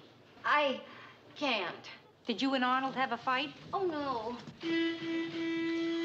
Oh, that Arnold, he's so impatient. He can't stand it when I'm away from him for 1 second. Isn't that cute? Will you tell me what's wrong? Mary, my very best friend is flying out after all, and You want her to be the maid of honor? That's it. Oh, you're not mad? I knew you'd understand, Mary. Oh, that's Arnold. Listen, I better go tell him to wait while you take off the dress. Take off the dress? Yes, so Patsy can wear it.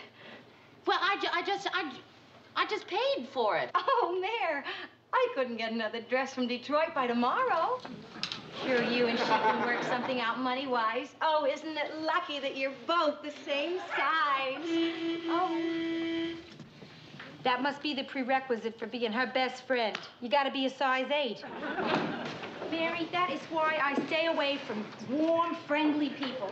They get you every time. Yeah, she did get me a little, didn't she? A little?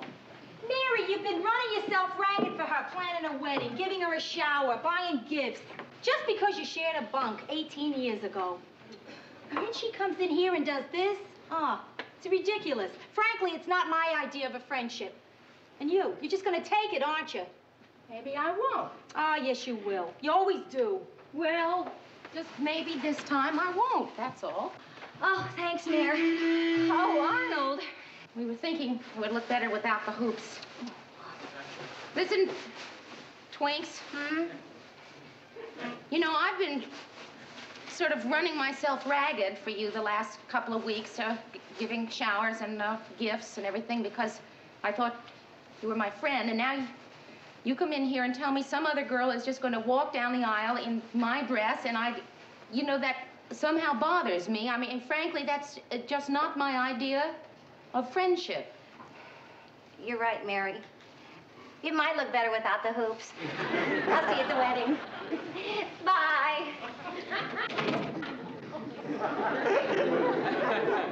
You're right. I'm glad I got that out of my system. I am. Well, I was was pretty proud of you. However, it might have been more effective had she heard you. Why? Wouldn't have made any difference at all. There is no getting through to that girl. She doesn't listen. She doesn't hear. It's like talking to a wall. What It's are you getting so excited about? It's all over. And frankly, I don't really mind. But I do. I'm still a bridesmaid.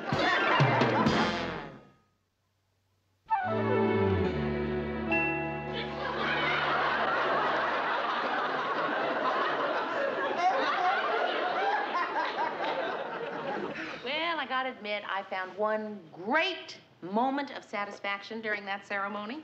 Really, what was that? When I saw that beautiful girl, that friend from California, walking down the aisle in that dress looking absolutely hideous.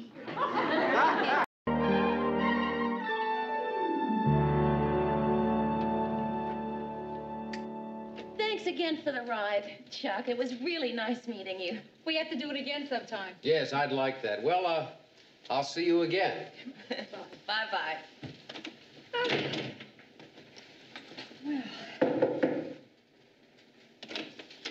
Is it too soon to be again? No, of course not. Come on in. We don't mind. If your wife doesn't.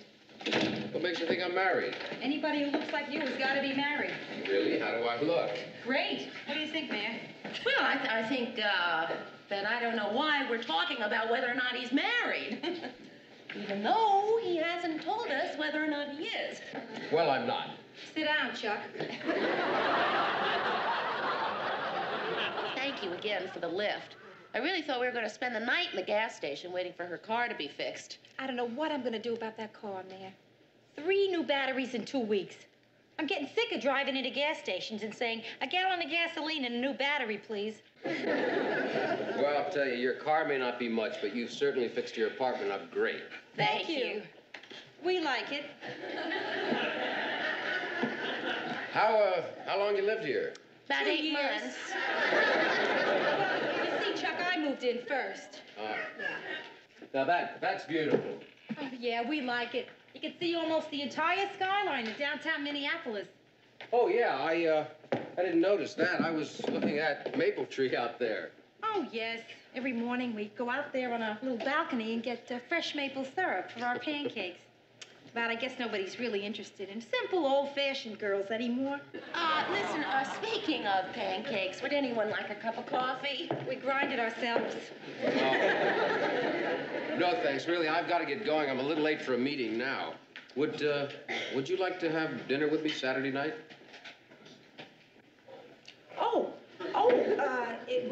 I realize it's short notice, Oh, but... no. Short notice is when you ask me Sunday morning for Saturday night. Chuck, I would love to have dinner with you. Well, great. How's 8 o'clock? It's a nice hour. Well, it's nice meeting you, Mary. Nice meeting you, and thank you again for the ride. My pleasure. I'll see you Saturday night, huh? Yes, Saturday, Chuck. Bye. Mary? Did you notice what just happened here? Well, let's see. You mean you accepted a date? That's right. An extremely attractive person had his choice of asking 2 women out, you and me. And he chose me. That doesn't happen too often. Well, I guess he just prefers the old-fashioned type. And this apartment, why did you tell him it was ours? Mary, a guy like that walks in here and admires the place. You want me to tell him it's not mine? Rhoda, that's not exactly honest. What do you mean, not exactly honest? It's a lie. Okay, would you just stop kidding for a minute, because I'd like to say something. What?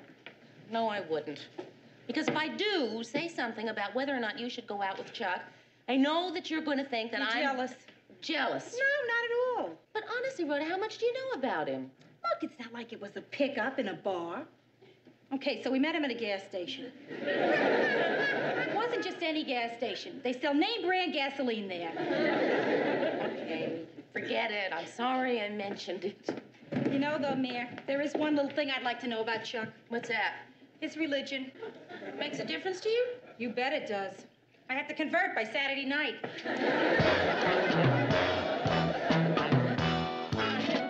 Okay, people, cut to work. I got an announcement to make. I just found out we're going to be preempted tonight. Now, the first guy that says no news is good news is fired. What happened, Lou? Well, the parade we're carrying is running late. Last count, there were still 12 floats, 22 celebrity convertibles, and 5 high school bands to go. Why is it running so late? They made the mistake of putting the senior citizens band in front. Preempted by a crummy parade. No, don't worry about being preempted, Ted. It's not me I'm worried about, it's my poor TV viewers. Oh, I'm sorry. I thought you were kidding. What's happening with Rhoda and that guy? They still dating? Oh, you mean Chuck? Yeah. Yeah. Are they still going to those expensive places for lunch and dinner? Well, Murray, I'm sure Mr. Grant isn't interested in all this. Don't worry about me. I'm not even listening. Do you know that she still hasn't told him that we're not roommates? Last night I had to go to a movie I didn't want to see just because he was coming over for dinner. No kidding? What's the movie?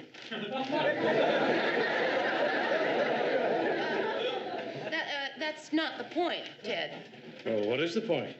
The point is that she is very interested in him, and I would be delighted for her, except that one thing bothers me. What's that, Mary? Well, he keeps spending all this money on her, and he doesn't seem to do anything for a living.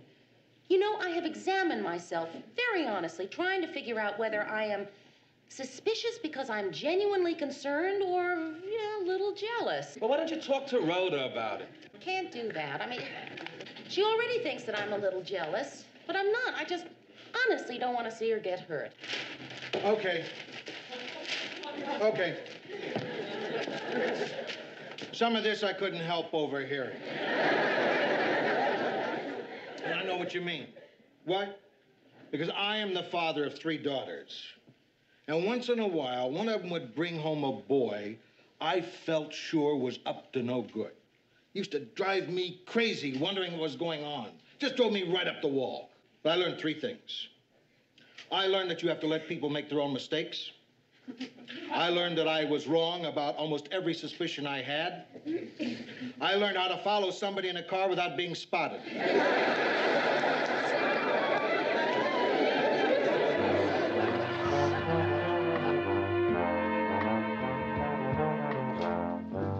Chuck's not here yet, huh? No. Oh, good. I hate not to be living here when he shows up. Hey, Rhoda, how much longer is this going to go on being our place? Listen, Mayor, I'm going to tell him soon. I'm waiting for the right moment. You have any turpentine at your apartment? What do you mean, up in my apartment? This is my apartment. Do you have any turpentine? Sure. I use it to take my makeup off. If I have turpentine. No, I just need it. Well, why don't you call an online turpentine store? Maybe they'll deliver. Mary, look, before Chuck gets here, I got to ask you something.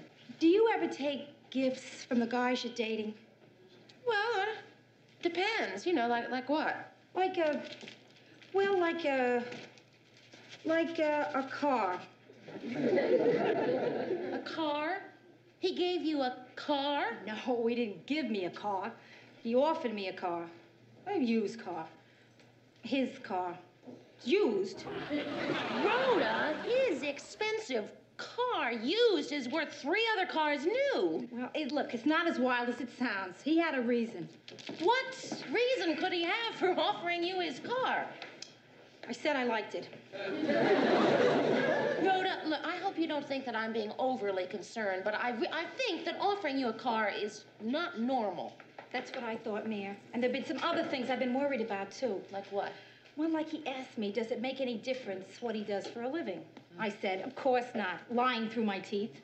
The way I figure it, any man who says, does it make any difference what I do for a living, is probably not a United States Senator. All right, well, let's try to figure it out. Now, who has lots of money and plenty of free time and can't even mention what his work is? Mary, I have been up with that one all night long, and I can only come up with 2 occupations.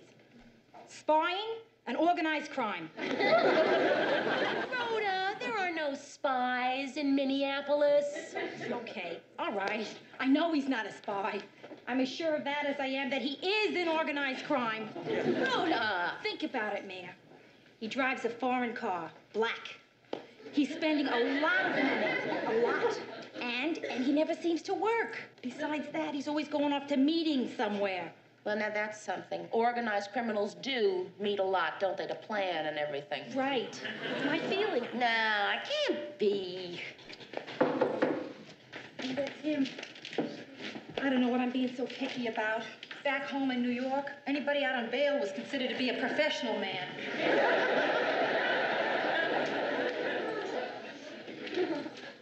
Hi, sorry I'm a little late. Hi, Mary, how are you? Good, fine, thanks. And you? Good, fine, thanks. You don't have any turpentine with you, do you? Just ran out. You're painting that? Yeah, I thought I would. Why? Well, I mean, it's wood, and wood is so beautiful. I mean, it probably took about 100 years for it to get that way. You're just gonna slop gunk all over it? No, I won't. I won't do that. Well, I mean, you can. I mean, No, you know, no, it's I all right with won't. me. It's just my, you should put a little natural stain on it. Natural stain, Yeah. I'll do that. Oh, listen, Rhoda, I promised somebody I'd stop by and say hello tonight. Besides, I'd like you two to meet each other. Okay, who is it? My Uncle Frank. Well, he's not really my uncle, but he's an old friend of the family. My godfather. His godfather. You don't mind, do you? Oh, no, of course not. It should be interesting. I don't think we'd be back too late, Mary. Bye, kid. Bye. See ya.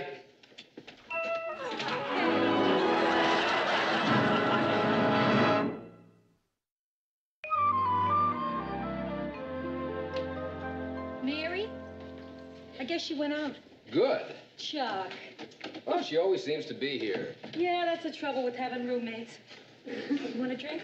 Well, you got any scotch? I'll check. Okay. Would you like some music? Yeah, music. How do you turn this thing on? I don't know. You don't know how to turn on your own record player? Oh, well, see, Mary does that. Sure, we divide up the work around here. I do the vacuuming and laundry, she turns on the record player. Did you say scotch? Well, whatever. What do you got? Well, you know, I can't find where she keeps her liquor. Her liquor? Oh, well, yeah. See, we each have our own supply, and I'm out, so... Oh, well, it doesn't matter. I mean, I didn't really want anything anyway. Hey, your godfather is really nice. Yeah, he liked you too, I could tell. How could you tell? Well, he talked about his work so much. He never does that. That sort of runs in your family. Okay, I guess I've been keeping it from you long enough. If you want to keep it from me a little longer, it's all right. No. If you don't want to see me anymore after I've told you, I'll understand. Chuck, it would have to be pretty bad. Sit down. Okay. Well, you see, now, for the last 10 years, I worked for, and I was finally made a vice president of the Hercules Lawnmower and Snowblower Company. I wish you'd been honest with me in the beginning. I would have broken it off right then. You know, I must admit it occurred to me. Sometimes I'd wake up in the middle of the night. It would hit me. Maybe he's a vice president of a Lawnmower and Snowblower Corporation. And I'd say, no, Rhoda, put it out of your mind. It can't be. Not that. Are you finished? Yeah, I'm finished. May I continue? Mm-hmm. Would you sit down? Now, one night a couple of months ago, I noticed that sales of our number 62 combined mower blowers were down 1%. And I was upset. I mean, I was really upset. I was taking my fourth antacid pill when it hit me. I mean, what's the difference? How many Hercules mower blowers are sold in Minneapolis? Offhand, I can't answer that question. Well, I can't either. That's why I quit. Quit? Job that had to pay what, the $30,000? Yeah, I quit a couple of months ago, and now my vacation is almost over because I've got just about enough money left to do what I've always wanted to do since I was a kid. Buy out a candy store. Don't do it. I did it last week. It's not all it's cracked up to be. Okay, I won't interrupt you again, Chuck. I promise. I'm going to go back to college. All right. For 2 years. Okay. Because I want to get another degree. Terrific. So that I can become a forest ranger. Rhoda? Eucalyptus. What do you say? You think I'm crazy for doing this, don't you? No, I don't think you're crazy. As long as forest rangers make $30,000 a year. No, it's more like 9,000. You're crazy. Rhoda, look, I don't want to spend the rest of my life worrying about how to turn a 4% profit into a 6% profit. I can understand how you feel, Chuck. I really can. You can? What I can't understand is why you feel you have to do something about it. Well, why don't you try it before you put it down? How can you try a thing like that? Well, look, I'm going on a camping trip this weekend. Come with me. Oh, gee, Chuck, I Oh, don't come know. on. It's just one weekend in the woods. Listen, I can come back later. Oh, no, Mary. Look, as a matter of fact, why don't you come with us, too? A bunch of us are going on a camping trip this weekend. Hey, gee, that sounds like fun. I haven't gone camping in years. You mean you did that one time? Oh, sure. Well, I'd better go now. Look, Rhoda, I'll call you tomorrow about the hike, huh? Yeah, about the high call. Good night, Mary. Good night. Come, you'll enjoy it. Okay. Good night, Chuck. Goodbye, Chuck. I should have known. Rhoda Pellegrini. Just doesn't sound right. Okay, what'd you find out? What does he do? What? He is a forest freak, that's what. Just because he asked you to go on a hike? No, because he just gave up a vice presidency of a big company to go back to college to study to become, get this, a forest ranger. A forest ranger? Why? He has some stupid idea about being happy. Why couldn't I met him 5 years ago? By now, I could have had him so far in debt, he couldn't even think about being a forest ranger. I don't even know what they do. Well, they stand around in towers and look through, you know, for forest fires. Yeah, that's it? Can you imagine me living up in a tree house with a guy in a Boy Scout hat? Think of the exciting evenings when Chuck is there pressing leaves into a book. Or when we have Smokey the Bear over for dinner. Hey, Rhoda, this is really a guy you like, right? Oh, yeah. Good point. Okay, kid, I'm gonna try it, the hike. Maybe he's onto something. Good for you. Oh, Mary. What? All that fresh air. My lungs have been raised on exhaust fumes and industrial waste. I'm not sure they can take the shock. Tonight, this reporter will be at the Twin Cities German-American Society to serve as a judge in the annual potato pancake contest. This is Ted Baxter wishing you out there in television land a wonderful weekend, and to all my German friends who've Weiter seen.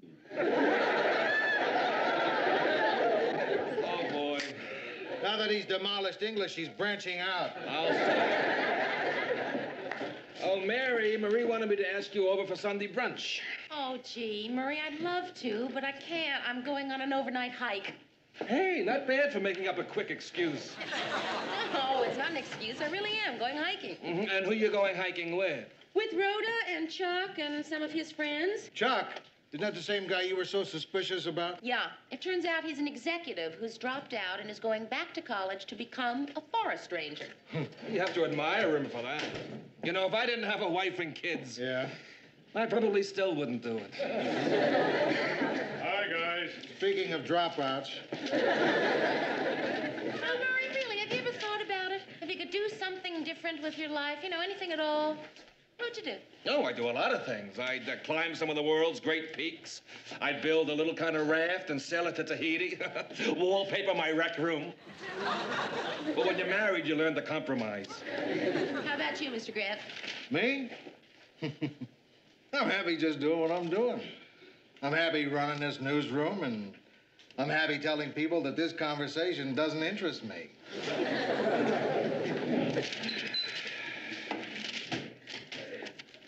Wait a minute. Don't I get a chance? Sure, Ted. What would you do? You mean if I could be anything I wanted to be? Right, anything. I'd be Cary Grant. That's a person. We are talking about a way of life. I don't understand. What else is new? Good night. See you on Monday. Happy hiking. Weiter scene, Mayor. Now, look, Ted, just forget about a specific person. Now, what would you like to do if you dropped out? You mean if I couldn't be Cary Grant? Right. Yeah, I don't know. I haven't given it much thought. I guess I'd be a king.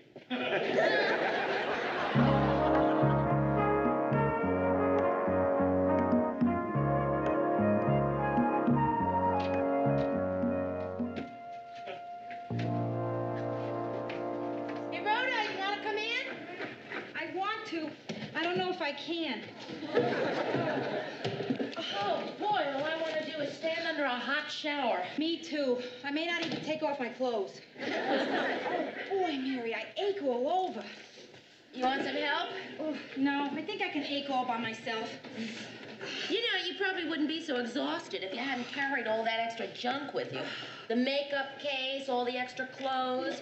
You're the only girl in the hike who dressed for dinner. It's true, but you'll never know the thrill of having a raccoon watch you change. Mary, tell me something, because I missed it. Why do people hike? Well, you learned something about survival, didn't you? I learned about survival in the New York subways. Okay, Rhoda, but a forest is a lot prettier than a subway. It depends on the stop. Oh, Mary, let's face it. I just didn't fit in with that group of Chuck's friends.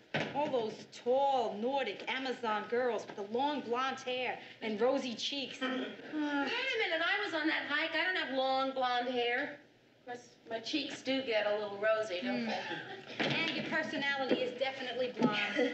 I know what you mean about Chuck's friends, though. You know, I don't think I've ever been in a group of 8 where 3 of the men were named Sven. Of course, last night around the campfire, you gotta admit, that was kind of fun, singing the old camp songs. Oh, yeah, sitting around a fire singing 100 bottles of beer on the wall. Terrific. Wouldn't have been so bad if when we'd finally gotten down to the 1 bottle of beer on the wall, one of those Svens hadn't yelled, "One more time!" I want wildlife. I want wildlife, not wildlife.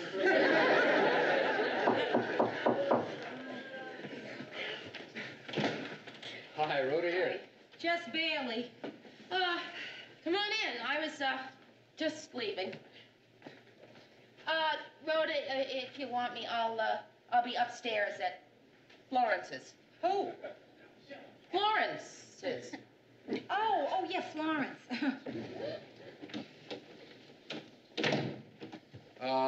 Listen, you didn't have so much fun on the hike, huh? What makes you say that? Because you kept telling me how much you hated it. I was right. Chances are, if we do it again, you won't like it any better. Actually, I think I'll like it worse. And it's not really terribly appealing to a girl like you to be going out with a 35-year-old student, is it? Especially when that student's determined to become a forest ranger. We don't seem to have too much going for us, do we? I guess not. Maybe I'd better just bow out of the picture, then. I didn't say that. Did you hear me say that? I don't think a person in this room heard me say that. I mean, I don't want you to bow out. Is that clear to you? I want you to bow into me. So we have totally different values. Let's not try to change one another. Let's just accept each other as we are, huh? And see what happens.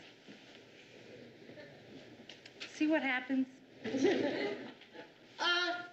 Florence isn't home. And, I don't know where she keeps her key. Do you know where Florence keeps her key? Yeah. As a matter of fact, Mary, it's very lucky I happen to have a duplicate. Good. Of her key, right. Bye. Hey, Chuck. Was it really all that bad being vice president of the Hercules Lawnmower Snowblower Company, huh? Dad, don't answer me. I promised myself I would never, ever ask you that question. But was it really that bad?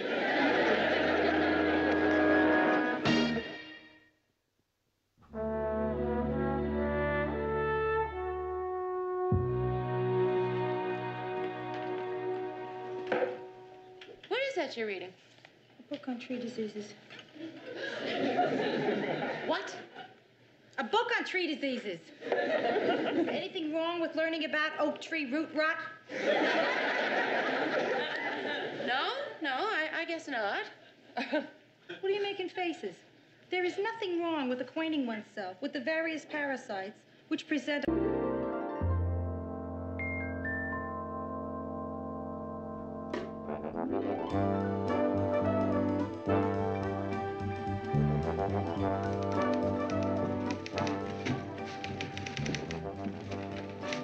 Hi, guys.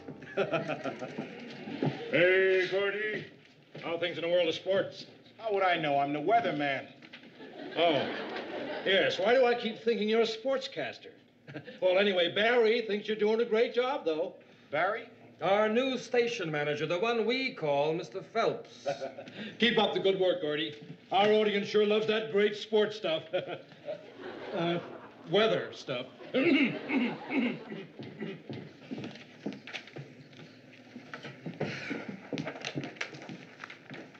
Mary, what's that you have all over your dress? Yellow feathers. Yeah, that's what I thought. Why do you have yellow feathers all over your dress? Because I was trying to console Big Chicken. Huh. Well, I find it hard to sympathize with a grown man that puts on a chicken suit every day and shows cartoons to 3-year-olds. Well, Murray, you ought to try. Uncle Potato got a higher rating than Big Chicken, and Mr. Phelps fired him. Gee, I'm sorry to hear that. I mean, he's really a nice guy. Who are you sorry about? Big Chicken? Mr. Phelps just fired him. Too bad. He was a great chicken. Oh, Lou. Lou. What is it, Ted? Just my whole life, my whole career, my life. Can it wait? Lou, they just fired Big Chicken. Since when have you ever been concerned about another human being? Well, this time I'm concerned. Big Chicken had a higher rating than I do. Quit worrying. Big Chicken had a higher rating than all of us, but I'm not worried. Well, why should you? They always blame the star. Besides, I don't think Barry likes me. Ted, he hasn't been here long enough not to like you.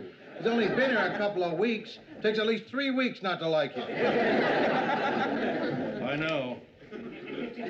But he hasn't thanked me for my gift yet. You're still doing that, huh? Buying gifts for the new station managers. I'll never forget what you got the last one. $10. Well, he was a hard person to shop for. What'd you get Phelps that he didn't thank you for? An autographed copy of Winston Churchill's memoirs. You know, he was the Prime Minister of England. Yeah, I heard a rumor. Well, it's true. Where did you ever find a copy with Churchill's autograph? No, not Churchill's, mine. Barry, from Ted. Should have put my last name on it. Now he'll think it's Ted Martin of sales. Oh, what am I going to do, Lou? He's going to fire me. I just know he's going to fire me. I know it. Ted, calm down. Phelps doesn't own this station. Wild Jack Monroe owns this station. I've seen a dozen Phelps in that job since I've been here. I feel like J. Edgar Hoover watching presidents of the United States come and go. Now, if you're through, I've got a TV show to put on. Thanks, Lou. Newsroom. Just a moment, please. Ted, telephone. We'll find out who it is. It's Mr. Phelps. Hello, Mr. Phelps, sir. What now? Oh, no, I'm not busy. I'll be right there. Yes, I'll tell him. Barry, Mr. Phelps wants to see us all immediately. Well, I'll get Mr. Grant. Oh, all except Lou. Let's go, gang.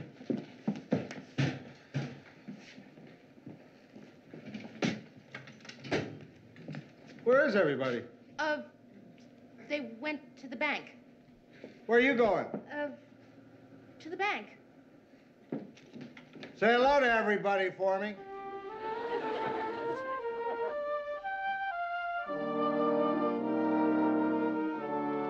I'm sorry I haven't gotten to know everybody yet. I've only been on the job for 2 weeks. Only a couple of weeks, but you've done a heck of a job, right, gang?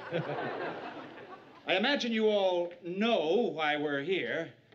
No, I don't. Oh, our sales manager can sum it up for us. I can't sell the news. Ev can't sell the news. Why not? Mary? Why can't Ev sell the news?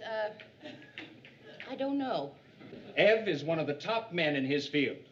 And that's why I listen hard when he says, I can't sell the news. Barry, I've been giving the problem serious thought, and I can only say that my fan mail is up 28%. In other words, I feel the source of the situation may be behind the cameras. Gordy, we haven't heard from you yet. Oh, by the way, I must say you're doing crackerjack work handling sports. I'm the weatherman. Of course, you're the weatherman. Yeah. Mary, someone is letting us down. Well, Mr. Grant is very happy with the way everyone's been doing their job, so if there's a problem, shouldn't Mr. Grant be here? Oh. Precisely. How would you judge Lou Grant's work? I don't judge his work. He judges mine. Heavy. Quite frankly, Mr. Please, Phelps. don't get upset, Mary. The matter has already been decided. Decided. Yes. You can go. Thank you.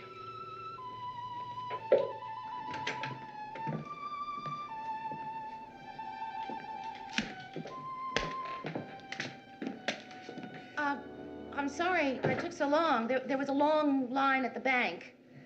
Mm-hmm. Yeah, here it comes now. More miserable lot I've never seen. Hey, everybody, come on. Let's all have a meeting. Now, there's been lots of rumors going around about people being fired. And I just want to tell you all now that not one of you is going to be fired. Hey, that was a pep talk.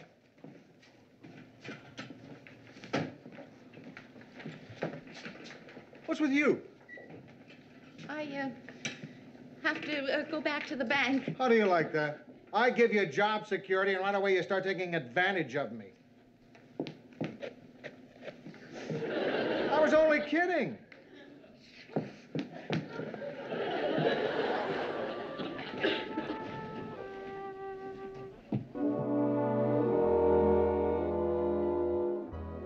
So be with us at 11 tonight when our whole WJM News team will be back. Gordy Howard with the latest in sport, weather, and yours truly, Ted Baxter. See you then. Pretty good show tonight. Good film, good pace. Only thing it didn't have was commercials. Maybe that's why it had good pace.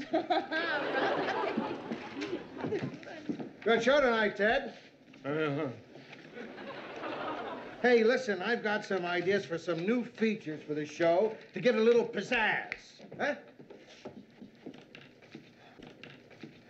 Okay, we'll talk about it tomorrow. Say, if they're gonna fire a guy, why don't they just tell him instead of doing it like this? Well, I'll tell you one thing. It's not going to be Mr. Phelps who tells him. He'd enjoy it too much. Good night. Good night. Good night. Mary, I can't take it anymore. I know what you're thinking, and I can't take it. I'm not thinking about you, Ted. All right, I did blame Lou for our low ratings. Maybe I am the main reason he's being fired, but that doesn't mean I don't love him. It was either him or me. Can't you understand that? Oh. Put him down for a physical. Mr. Grant, I'd like to talk to you. What's up? Well, it's a little awkward, but when I was at the bank today, I wasn't at the bank. I was in Mr. Phelps' office. Yeah? He sent for me. You don't work for him. If he's dissatisfied with your work, let him tell me about it. Mr. Grant, it's not my work that he's dissatisfied with. Oh. And that's what's been bugging you. Well, yeah. Aren't you? Yeah, not by a long shot. I figured I'd get the axe. You did? Yeah. I was worried for a while there that it wasn't going to be me. It's probably the best thing that ever happened to me. No, you're just saying that to make me feel better. Now, look. When you're in TV, changing jobs is a way of life. 10 years in one job is too long. I've been turning down offer after offer for years just because I was too lazy to move. All I have to do is just pick up the phone. Well, can I get somebody for you then? Would you mind waiting till they fire me, please? Would you? Okay. Okay. Get me Sid Winnick. Sid Winnick. Yes, sir.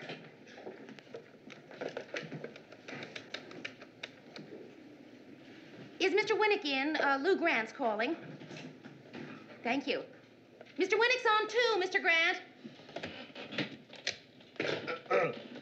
Sid, about that job you've been pitching at me for 8.5 months, is it now? Yeah.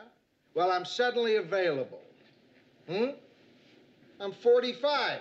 What's that got to do with anything? Youth movement? Oh, that's beautiful. You're 63 years old and you're having a youth movement. Well, I'm all in favor of your movement, Sid. Why don't you fire yourself?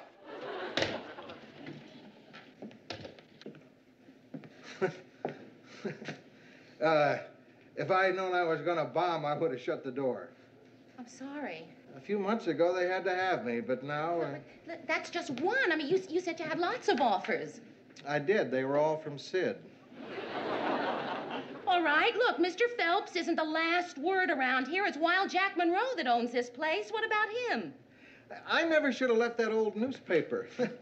But it was those mergers that was driving me nuts. I got tired of telling people I worked for the Times, Globe, Herald, Journal, Chronicle. I still should have stayed there. You know how I got this job? I went into a saloon, got drunk, fell down, and met Wild Jack Monroe under a table. Where was that, in Hollywood? No, right here. Whoever heard of a cowboy from Minnesota? Guy made 300 grade B westerns, owns half the world, and lives on a ranch right outside Minneapolis.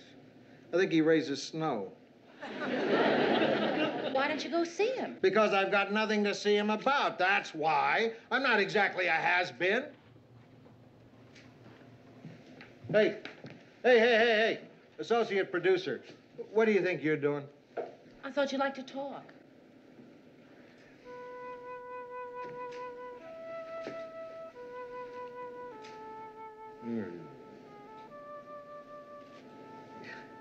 You're very nice. But what I really would like is to be alone. Okay?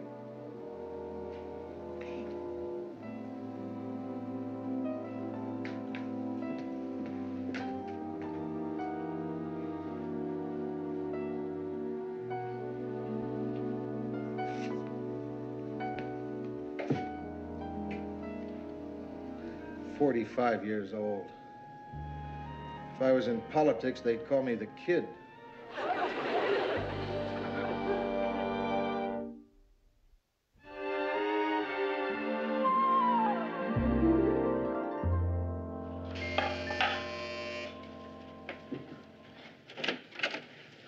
Did you get in touch with Gordy? Yeah, he's on his way. Did you get Ted? Well, I think so. I called him 3 or 4 times, and every time I mentioned that we were planning a strike, he hung up. Well, the strike is out. What? My union won't let me. They'll only let me strike for what they want. My union shop steward can't understand why I want to strike to save the job of someone in management. Okay, what about a very strong protest? Well, that's one idea. We'll discuss it when the others get here. Would you like an hors d'oeuvre? Oh, Mary, you weren't supposed to serve anything. There wasn't any trouble. Well, this is supposed to be a strike meeting. I hate to tell you this, but when the Teamsters have a strike meeting, they only serve cold hors d'oeuvres. Hi, Gordy. Hi, Mary. I think Ted will be here in a minute. What do you mean you think? Well, when I was parking my car outside, I saw him circling the block. He's probably afraid he's being followed. Yeah. You know, Ted doesn't exactly take it too lightly when he thinks someone's going to speak out against management. By the way, I can't strike. What, your union too? My wife. She just told me we're going to have another baby. Oh, Gordy, congratulations. That's marvelous. What are you hoping for, a boy or a girl? Well, we got a girl, so I hope it's a boy. Oh, yeah. Hors d'oeuvres, babies. This isn't a protest meeting. It's a party. Thank heavens, I thought we were having a protest meeting. Well, look who dropped in. What'd you do, get tired of driving around the block? You saw me coming, huh? I wonder if anyone else did. Ted. I mean, someone from the other side. Your other side, not mine. I'm not taking part in this. Ted, will you please come in and relax? No one saw you come in here, but we need you. I never thought I'd say this, but you're the strongest weapon we've got. Well, we just lost. I know. You think I'm afraid to join in with you, don't you? You bet. Well, I'm here, aren't I? And I made a decision to come here and listen to your arguments. And if they're strong enough, I'll stand with you 100%. Okay, all right. Lou Grant is the best news director our station has ever had, and he is about to be fired by a man who knows absolutely nothing about news. That's right. Plus the fact that every one of us in this room owes him so much, we couldn't ever repay him. You're right, Mary. Add to that the fact that when some of us thought that our jobs were in jeopardy, it was Lou Grant who was the first to put his job on the line for us. That's right on. I'm afraid you're going to have to do better than that.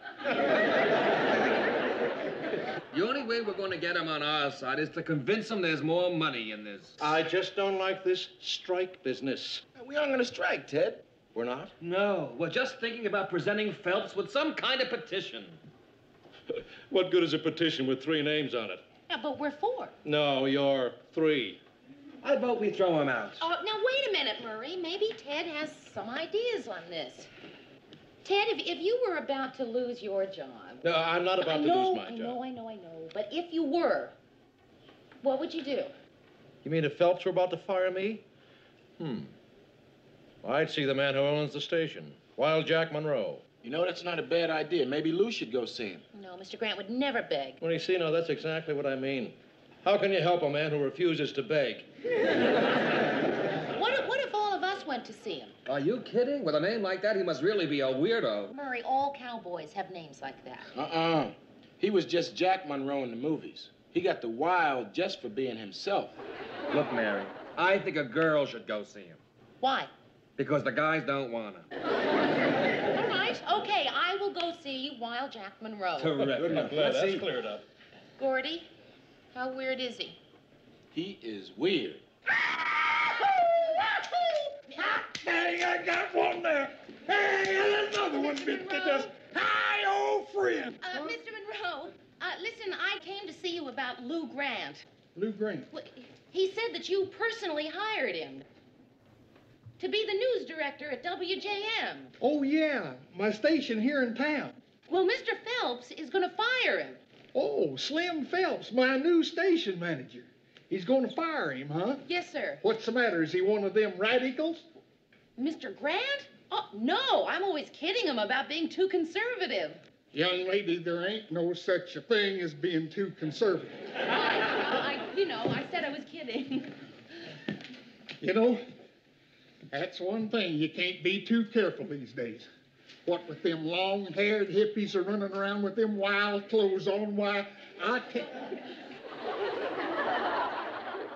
Oh, I'm okay. I'm a cowboy. I think I need a shot of Who Hit John. So they're firing him, huh? How old is this here, Grant feller? He's 45. Amazing. 45. You know, it's on my 45th birthday that the studio called me in and told me I was through. That's when I found out. You know that building that they fired me in? I owned it. You didn't know that? No, you see, I had this here accountant feller, and unbeknownst to me, why, he'd been investing my money for me. You name it, I owned it, lock, stock, and barrel, thanks to good old Slim Schwartz. That would be your accountant. Yeah, and I thought I was washed up. And you weren't, and neither is Lou Grant. That's why I came to see you. Well, I make it a point not to butt into the way my business is handled, but let me just kind of twist it around in my mind a while. I'll be a-getting back to you, Miss, Richards. Well, I'll be a-seeing you, Slim. Okay.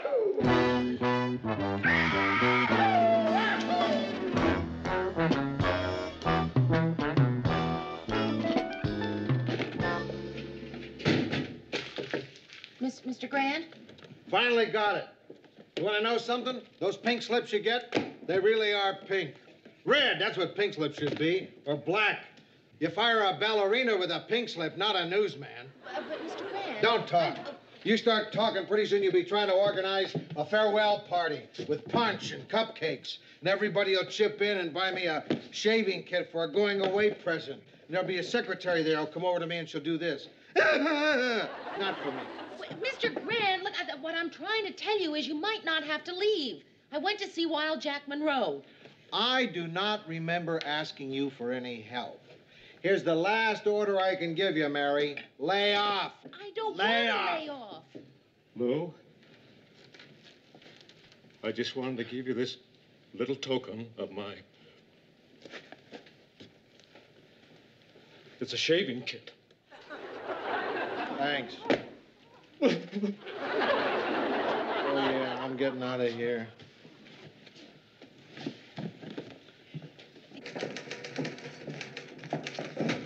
Which one's Lou Grant?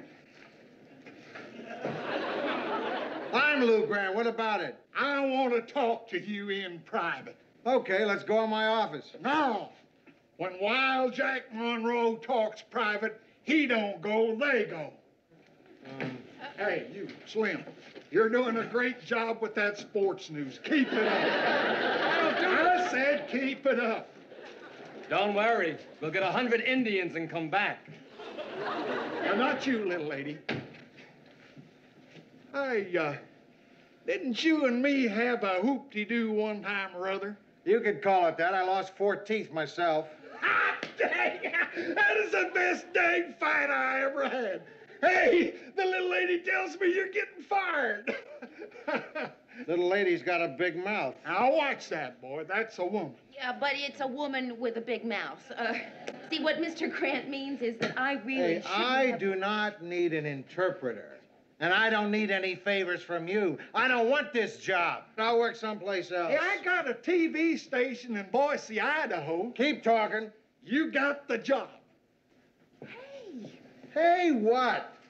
I got a shaving kit and a job in Boise, Idaho. Yeah! I sure foxed you that time. I already got me a TV news director in Boise, Idaho. So I'll have to transfer you to in there. Hey, come on out to the ranch house sometime. We'll open up a keg of nails. Welcome back. I suppose you feel like Mary Poppins or something? Well, no, actually, I'm a little disappointed. I thought I was next in line for your job.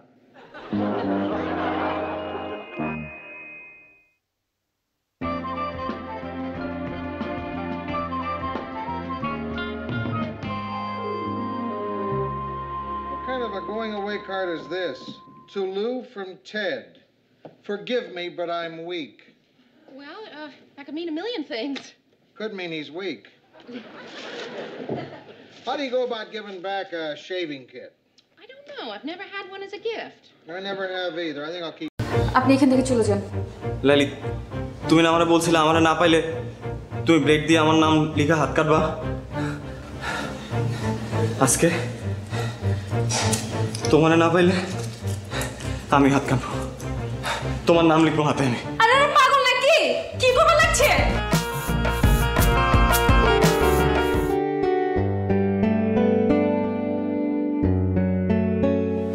লালিত তোমার সাথে একটু কথা ছিল আপনার সাথে কোনো কথা বলবেন না hi Lali Lali please 1 minute আপনি বুঝতেছেন না কেন ভাইয়া বলছি না ও কথা বলবে না 2 দিন পর ওর বিয়ে ওর মতো থাকতে দেন লালি আমার ভুল হয়েছে আমি আমার ভুল বুঝতে পারছি দেখো গত কয়েকদিন ধরে আমি কিচ্ছু করতে পারছি না পারতেছি ঘুমাইতে না পারতেছি কিছু করতে আমি তোমার সাথে অনেকবার দেখা করতে চাইছি আমি পারি নাই আমাকে দেখা করতে দেয়া হয় নাই আমি তোমাকে ভালোবাসি লালি আপনি হাতে আমারে ভালোবাসেন নিজের থেকেও বেশি তাহলে আমি যা কমু তা শুনবেন অবশ্যই কি করতে হবে বলো আপনি আমার পিছন পিছন ঘোরা বন্ধ করে দিবেন লালি কি বলতেছে এসব আপনি তো আমারে কইছেন আমি আমার ইজ্জত খোয়াইছি লগে আমার পরিবারের ইজ্জতও খোয়াইছি আমার আব্বাই ছেলে পক্ষের কথা দিয়ে দিচ্ছে আব্বারে তো আর ছোট করুন না নিজেরে যথেষ্ট ছোট করছি আব্বার ইজ্জতে কোনো দাগ দেব না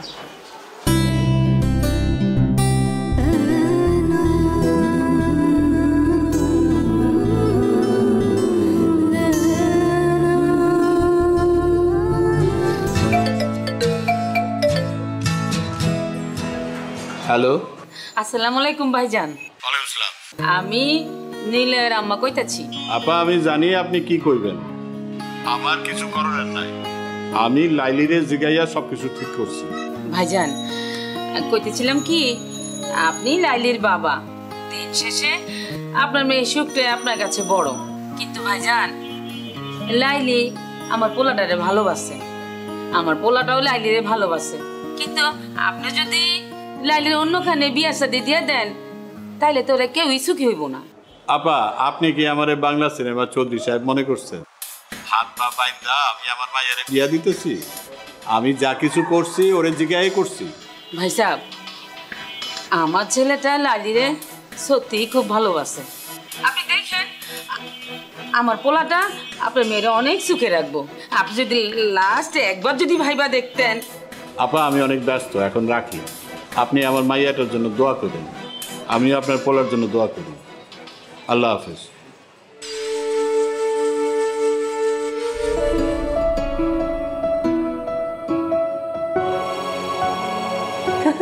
দেখ লাইলির আজ কি সুন্দর লাগতেছে। হ্যাঁ বহুত সুন্দর লাগতেছে। সাইটাগুলো মানাইছে। আরে আপনি এখানে চলেন কিভাবে? বাইগান বাইগান কইতাছি। লাইলি তোমার সাথে একটু কথা ছিল।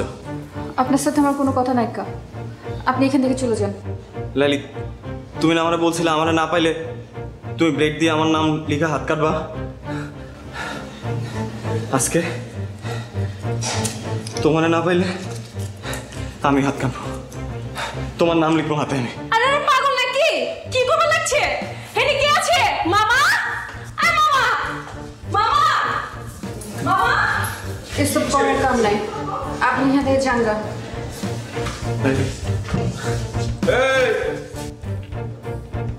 এই চাংরাপোলা এত ড্রামা শুরু করছো কে? পুলিশ ডাকো। আপনি যারে খুশি তারে ডাকেন মামা, আমি লাইলির সাথে বাঁচবো না।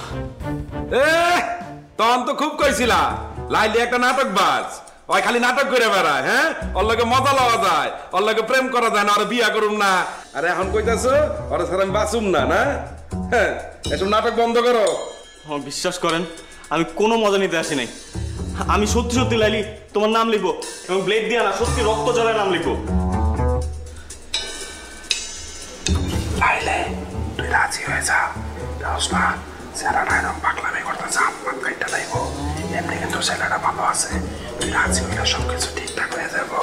আমি দুলা বাইরে সামলাইতেছি, তুই কোনো চিন্তা করিস না, ঠিক আছে? রাজি আছিস না? আরে রাজি হয়ে যা, আমার না করিস না, ভালো আছে ছেলেটা।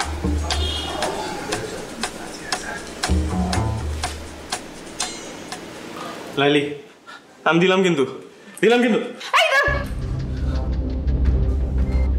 কি হয়েছে এত গন্ডগোল কেন? দুলা ভাই নাম তো লাইলি, বুঝছেন? আরে পছন্দ করে, আরো হবে লেগে নিলয় এলাকার ছেলে, ও আর ওরে পছন্দ করে। কি কইলি? দুইজন পছন্দ করে দুলা ভাই। দুলা ভাই আপনি যদি সম্মতি দিতেন তাহলে ওকে বিয়াটা করা দিতে পারতাম। চুপ কর, তুই কি চাস? ও বুঝছি। দুলা ভাই আপনি রাজি হয়ে যান, সমস্যা নাই। বুঝেন না কেন? দুজন পছন্দ করে, বুঝছেন না? যদি ভাইয়াটা ইয়ে যায় তাহলে তো আমার সমস্যা, মহল্লায় আমরা চেহারা দেবো কেমনে? আপনি রাজি হয়ে যান, আপনি আমি ওইদিকে সামলান, আমি ওইদিকে ওপরে দেখতেছি। ভাই আপনি চালান। আচ্ছা আর যান তাড়াতাড়ি, এত চিন্তা করেন না তো।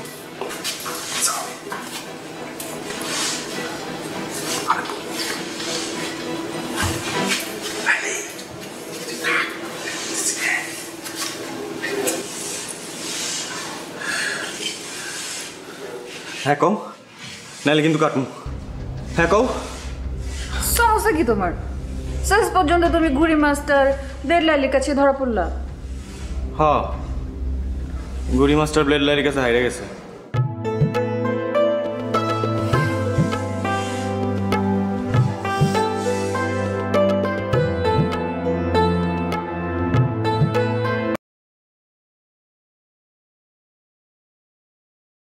Thì 400 à?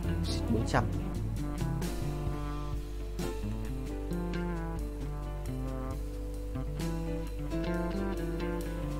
kiếm thêm năng lượng này. Somos 700 rồi, reverse được một lần nữa. Ok. Một lần sẽ reverse thêm 10, anh quay qua kia anh binh. Anh sẽ là bố của qua kia. Yes. Thua hoài à? Không cội thắng à? Át một thực sự là khó đấy. Sẽ lấy một cái đồ ánh sáng đi. Sẽ là cái cung xanh ánh sáng đi.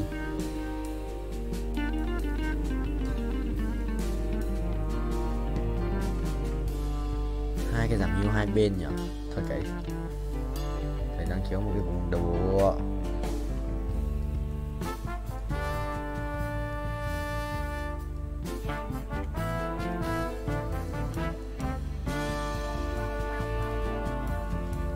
Về rồi 25 chắc là nốt rồi nữa thì lên 8 vậy. Lại là cái thằng Zurich này. Sao nó vẫn lên cái quân ấy 3 nhỉ? Như con Zurich 3 ở đâu ra ấy. Đổi nó còn Nautilus nữa. Mình cầm tận 4 con Nautilus rồi chúng nó vẫn còn à. Ê xong ý làm mày không 3. Được, thua. Thua không? Thua. À. Ok. Rồi đi rồi. Top mấy đây? Chưa đi. Sắp đi. Anh đi xa rồi, anh không lái xe nữa. Anh đắp mộ rồi. Không thể nào Riot Cat được. Khóc. U Linh à. Em phải cút. Cút đi.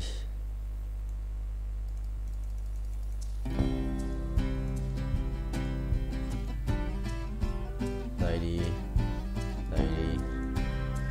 cho đỡ bị bắn vào đầu. Cày tê tại mình bắn cặp tự.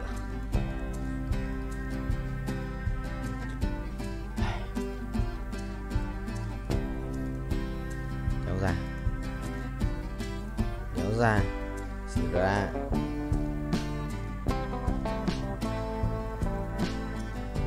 Ui rồi cặp bóng may mắn cô ba nhưng mà ít tiền không sao. Ít tiền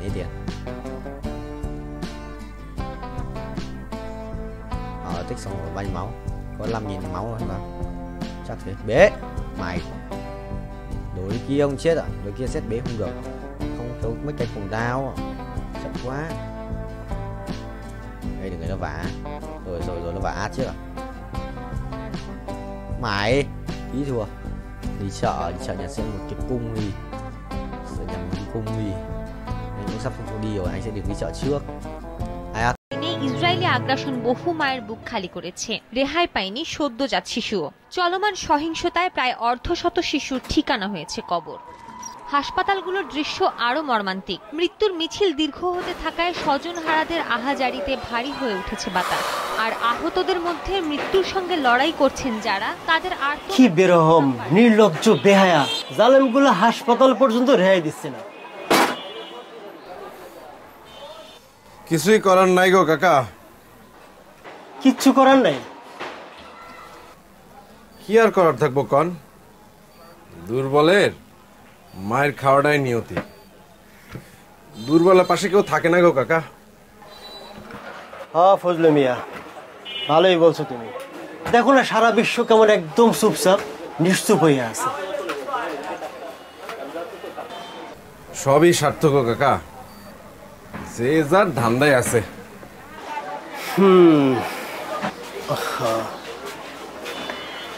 9, 10, 11, 12 মোট 12টা আছে না? বিকালের মধ্যে পাবো তো? সন্ধ্যার দিকে আসেন, লেট করেন না কিন্তু। আচ্ছা ঠিক আছে, লেট হইব না। নতুন নাকি? আসসালামু আলাইকুম। হ্যাঁ নতুন, কয়দিন ধরে আসছে। নাও সন্ধ্যার মধ্যে ভালো করে রাখো।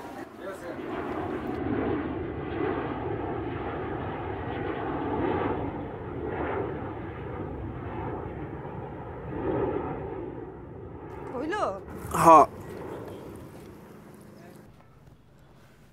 তাড়াতাড়ি আসো, বসে আছে তোমার জন্য। আইতেছি। কি রে বাপ, খিদা লাগলে খায়া ফেলবি, আমার লাগে বয়া থাকবি না। কত কথা শুনে।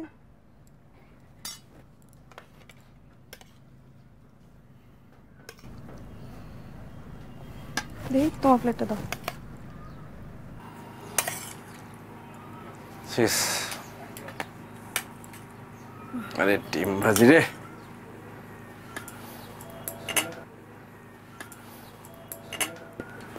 তুমি নিলে না? আমি পরে খাবো। পরে আর কি খাবা? আমি সবজি দিয়ে খাবো না, আমি ডিম দিয়ে খাবো। কেন বাপ, সবজি খাবি না কেন? সবজি না খাইলে বড় হবি না, বুদ্ধি হইব না। হ্যাঁ কর, মুখ খুলে না দেখছো? আর স্কুলে ভর্তি করাই দেওয়া দরকার না? হ্যাঁ দেওয়া তো দরকার। তো মাত্র ঢাকা শহরে এলাম, স্কুলে ভর্তি করালে তো একটু টাকা পয়সা খরচ হবো, টাকা পয়সা জোগাড় যন্ত্র করতে হবে না।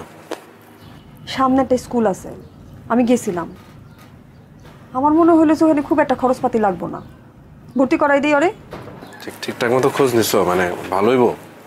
ভালোই তো মনে হইল। দেখো তুমি যেটা ভালো মনে করো। সারাদিন তো টোটো করে ঘুরে বেড়ায়, কই কই যায়, কাগো লগে মিশে, কিছুই তো জানি না, আর এখানে তো কারো চিনিও না।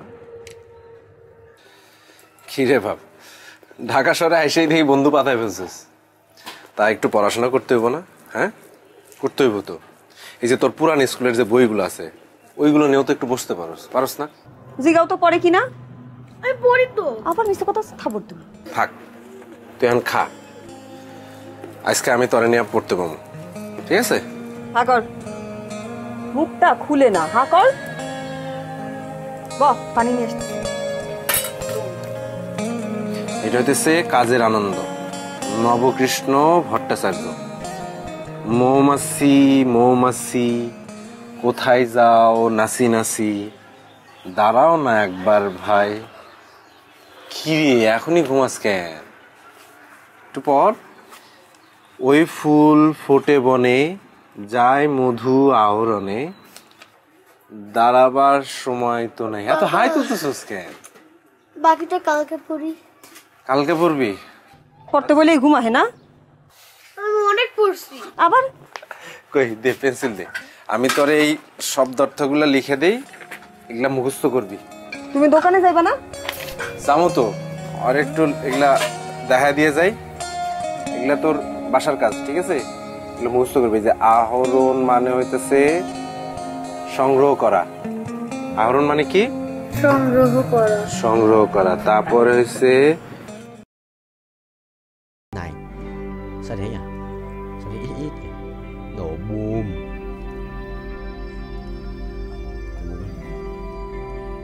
sao nó mày sao nó không quá rồi.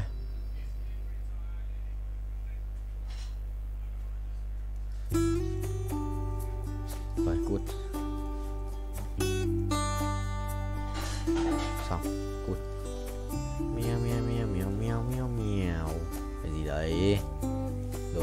Lò đắc bù bù làm mau vậy anh. Chuẩn không vậy. Thầy lái nha, thầy lái tốc độ cao xem con lái không? Từ từ. Mày ấy hả? Xít được. So ride cut in high speed đấy.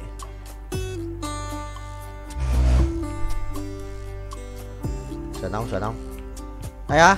Không được. Sợ tốc độ cao. Tốc độ cao đét mà.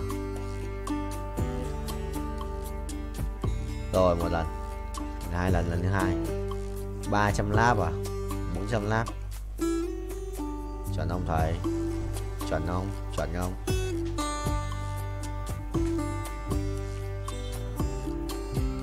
Chuẩn không?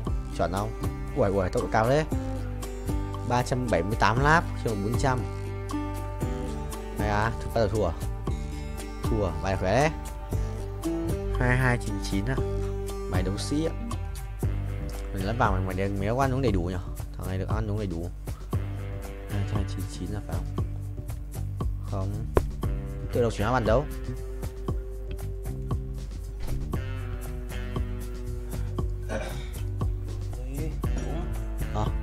Đúng đi em. Đúng.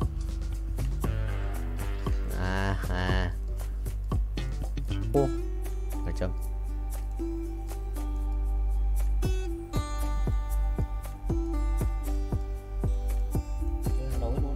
Đây full rồi.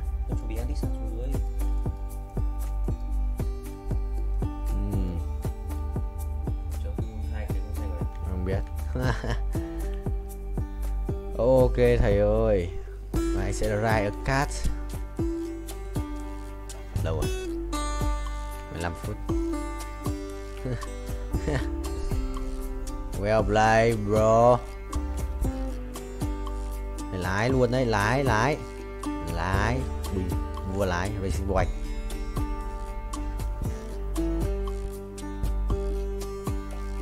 Nhốt luôn, chết không? Ngồi đi. Đéo đi à? Vào, nó kèm rất sư linh. Đéo đủ hoa lan để chết. Được không? Cũng là khỏe rồi, ra. Đánh bài gì với cả Nautilus 2? Dress change করতেছিস? Change করিস না, চল একটা TikTok বানাই। TikTok? হ্যাঁ TikTok, চল।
Sir normal আছে pressure, নিচেরটা 80, উপরটা আছে 120।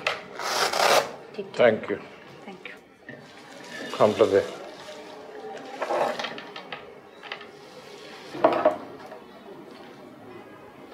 স্যার এটা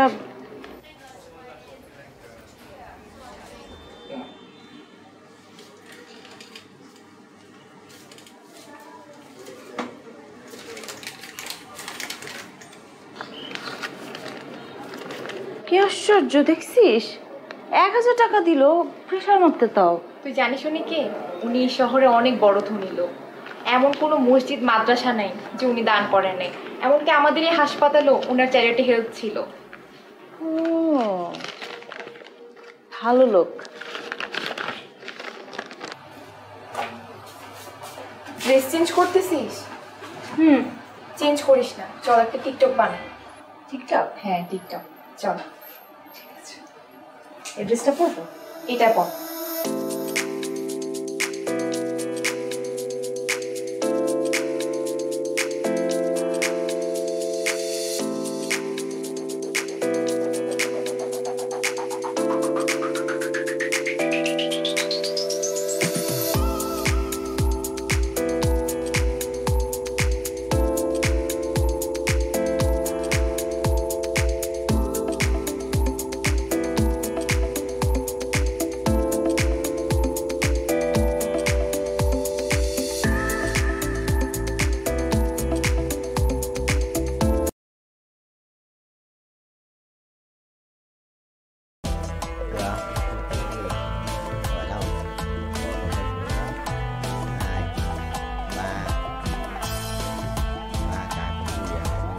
Diện Bình thấy không? 5M, ủa 50%.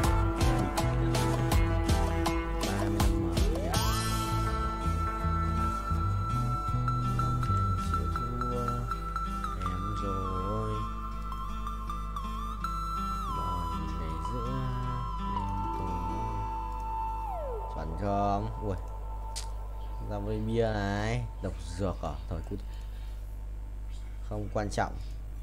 vụ nổ lớn bị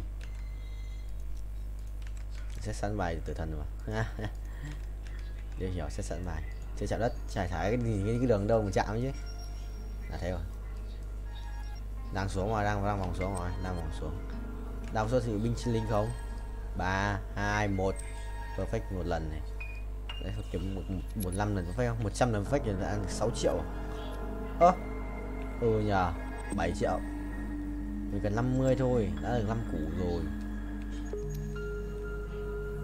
7 củ là bình thường chọn đấy á đón thêm một nhịp là bình ngon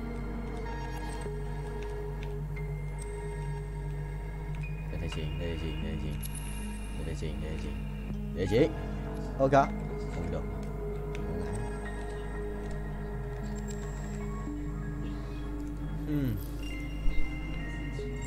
mất kiếm mà cổ không mất áo luôn à nếu còn gì phải lấy găng tay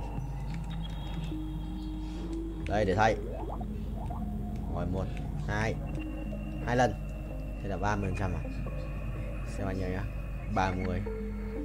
30% bình cũng gần 5 củ ấy 40 củ à 2 lần được 10 củ rồi thì áo điếc let's go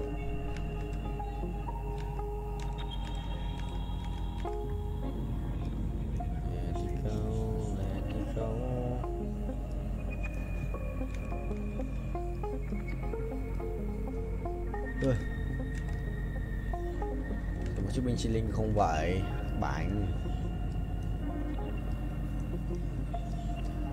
7 láp à gậy 456 triệu coin để rebirth tiếp à khó đấy anh cần 50 củ về phải chừng 40 củ tròn kiếm tiền từ điêu ấy một lần perfect này một lần perfect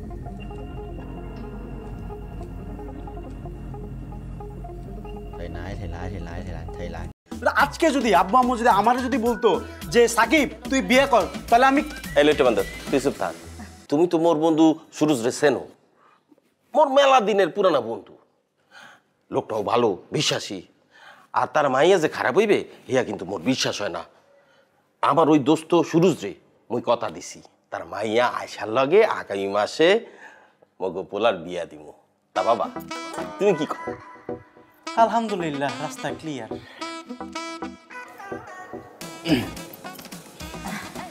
তোর বাবার একটু মাথা মোটা হইলে তাতে কি হয়েছে কথাটা কিন্তু খুব একটা খারাপ করেনি তাই না ভালো একটা ডিসিশন নিয়েছে এই বেটা ওই যাও কই আরে বেটা বহ যাও কই বয় বাবা বয় রাখি মাথাটা ঠান্ডা করে বয় না কথা বলতেছি কথাগুলি একটু শুন আচ্ছা আব্বু আম্মু মন থেকে খুশিতে তোরে বিয়ে করাইতে চাইতেছে মানে তোর মতো বলদ আমি আমার দুনিয়াতে দেখিনি তুই যেখানে রাজি হবি সে জায়গার মধ্যে তুই উল্টার মোসামুসি করতেছিস আজকে যদি আব্বু আম্মু যদি আমারে যদি বলতো যে সাকিব তুই বিয়ে কর তাহলে আমি এলেটে বান্দর তুই চুপ থাক বাজান মোসরামুসরি কইরা কোনো লাভ হইবে না বিয়া কোনো অপরাধের কাম না শুনো পোলাপান যখন বড় হয় বাবা মার দায়িত্ব পোলাপান করে উত্তম জায়গায় বিয়ে দেওয়া আমার জানা মতো মাইয়াটা সুশীল ভদ্র বিয়েটা হইয়া গেলে তখন বুঝবা তখন আর তোমার অঙ্ক মুখস্থ করা লাগবে না বাবার হোটেলে বইয়া ঠ্যাংয়ের উপর ঠ্যাং তুলা খাবা অসুবিধা কি অনেক অসুবিধা আমি বিয়ে করবো না আর তোমার বিয়ে দেওয়ার ইচ্ছা হলে তোমার ছোট ছেলের সাথে বিয়ে দাও ওই যে আয়সানা কি নাম ছোট ছেলের বিয়ে দিয়ে দাও তার সাথে আমি পড়াশোনা করব আমি পড়াশোনা করে পাশ করে আমি হায়ার স্টাডির জন্য ইউনিভার্সিটিতে বিদেশের ইউনিভার্সিটিতে আমি পড়তে যাব আমি বিয়ে করব না আমি পড়াশোনা করব বাজান দিল্লি বহু দূর ওদিকে তুমি তাকাইও না লাভ হইবে না ওই মাইয়ারেই তোমার বিয়া করতে হইবে ফোন নাম্বার নেও কথা কও দরকার পড়লে দুজনে দেখা সাক্ষাৎ করো সিন পরিচয় হও আগামী মাসের যে কোনো দিন তুমি কত মোর এককানি কথা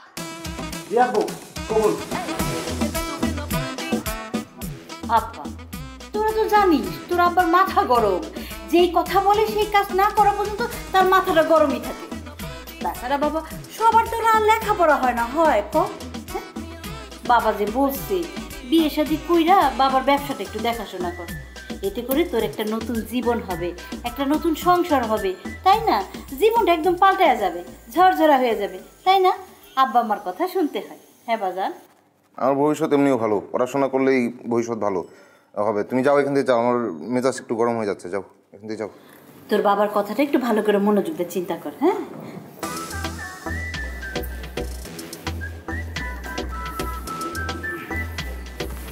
ভাইয়া জীবনে বহুত অঙ্ক মুখস্থ করেছো, এবার জীবনের অঙ্কটা মিলাও। এই যে উস্কো খুস্কো গালগুলো আছে না, চুলগুলো আছে না, ওগুলো সেলুনে গিয়ে ফেশিয়াল টিশিয়াল করে একটু মানুষ হও, বুঝছো?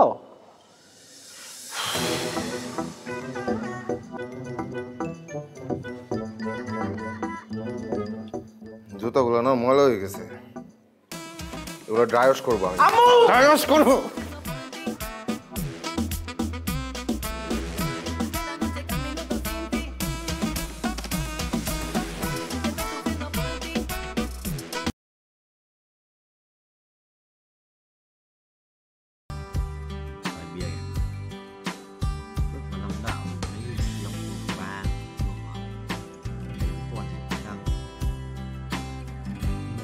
Sắp luôn là khoảng trong 5 giây.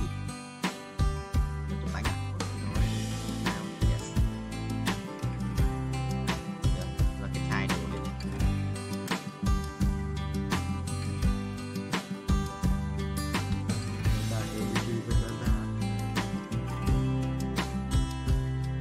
Trên nhà tràn rồi thằng Quý.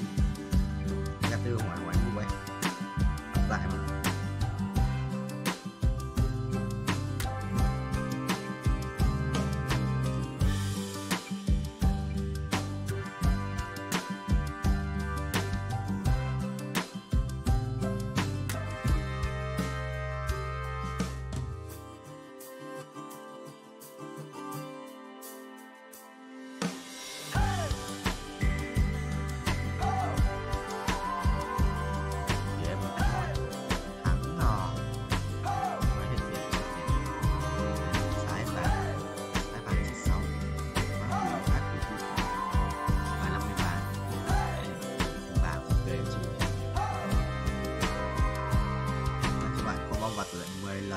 Tôi xin xong viết kiếm đi.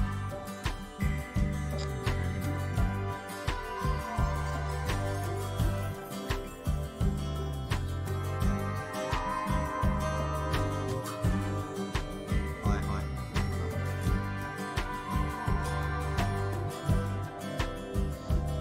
Soraka để mày bàn qua đẹp sao?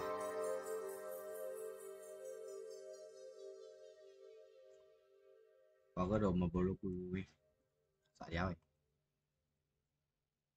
ra là để bán lập này chuẩn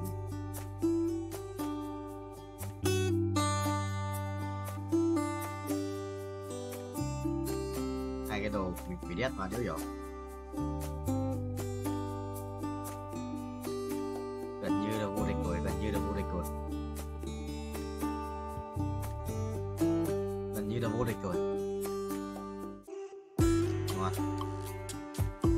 5 tỷ vàng, quả vàng, quà 22 phường 3, 4, 55, 56, 57, 58, 59, 6. Video một ngày những bả con chưa ngắt đâu broccoli. Không quy đâu, quy mất tiền. Tao quen tay ấn pet này là cứ ấn quy ấy. Phải suy nghĩ nó cứ thể hiện cái mất trả tiền lên tay nữa. Áo áo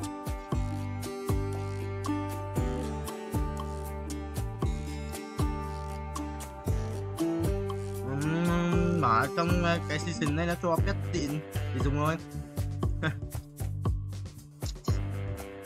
Season thì cho xịn à. Thôi anh lên sang bên đồng cũ. Ủa đi chưa?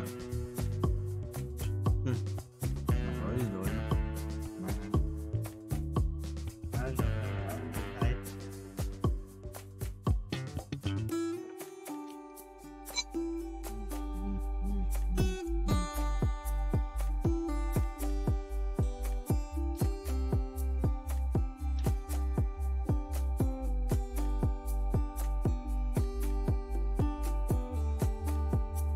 Ê, anh bảo quay hết video hay gì xong mày bảo là thằng Nam du lịch. Ý mày là giờ kia nhưng tao lại tưởng mày giờ là bây giờ ấy. Ý mày là giờ kia nó đi ấy.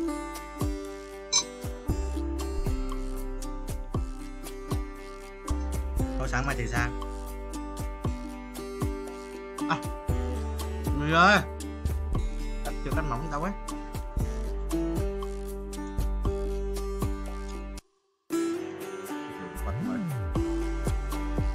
Ba con đường hay là hai xung đấu thằng này đỡ giáo được.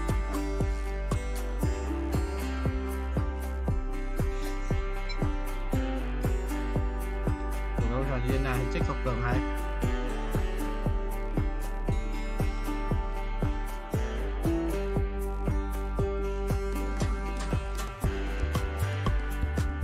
Được 5 con đường ấy. 20 bạn cũng học được.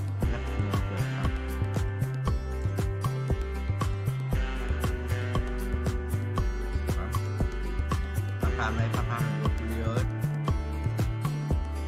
Phạm được đi ơi. Phạm ấy, thằng Phạm ấy. Và anh kể cho khôi mà. Còn là có những người ai tao nói được thì tao nói rồi. Tao nói không? Nói mà toàn những người khác tự biết thôi. Tao chỉ em mỗi thằng khôi đấy. Mày thu con Hà Châu. Có phải như là chăm đi đâu đi,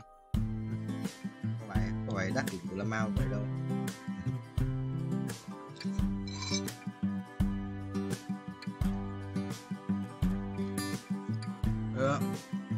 Tam cho đài đừng phải cam nhé tóc con bạc chưa cái bạc cao cường ấy cái không cao cường ghé mất thôi.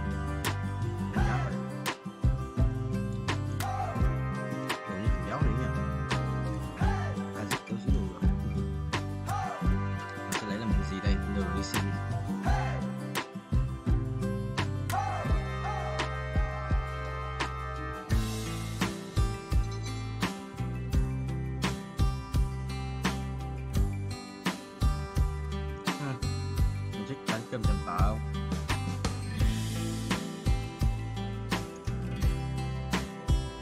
ngon vậy.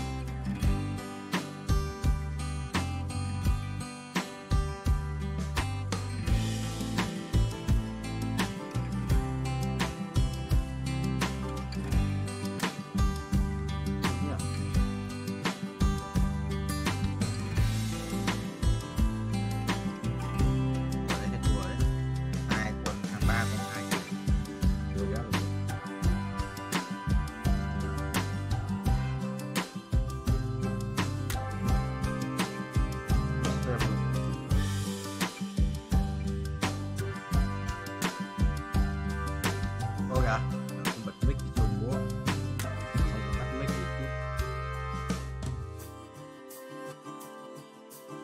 cái đợt mới quay lần đầu tiên tao quay 1 tiếng không bật mic mic máy còn lúc tao không biết là cắm rút tai nghe hoặc cắm tai nghe vào thì phải ấn lại cái F4 cho lại tắt mic không bật lại ấy.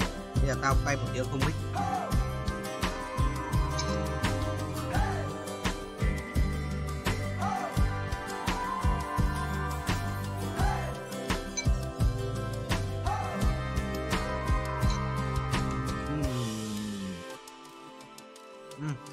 Năm con vừa này để nó chắc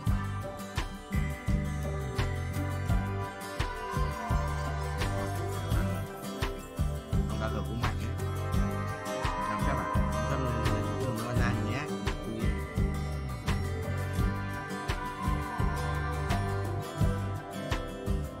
Đúng không? Đừng gọi chị lên rồi nhé các bạn. Không phải bà giáo được không quá. Nó chỉ là alun một thôi mà alun một là mắc file một đúng. Còn Zurich quyền năng tôi búa không thua thua mà chứ hiểu thua được bài này lạ thật đấy.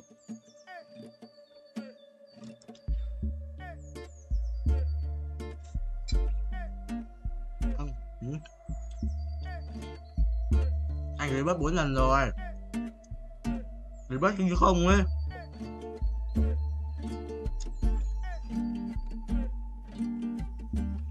Nó chỉ tăng tiền cắt qua các màn thôi, không có déo được.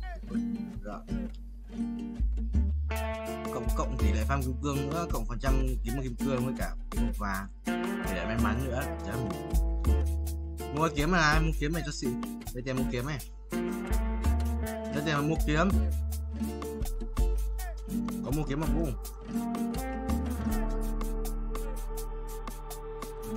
Mua kiếm cho xịn được rồi.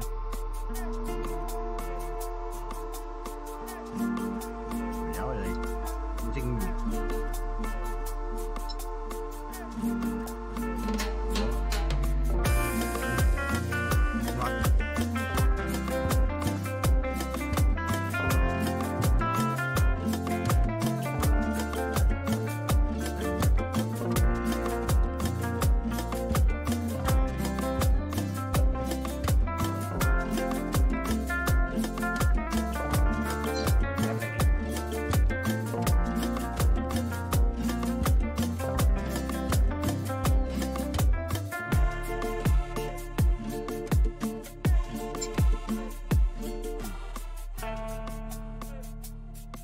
Cái bài dép á, còn vô mắt bài dép rồi.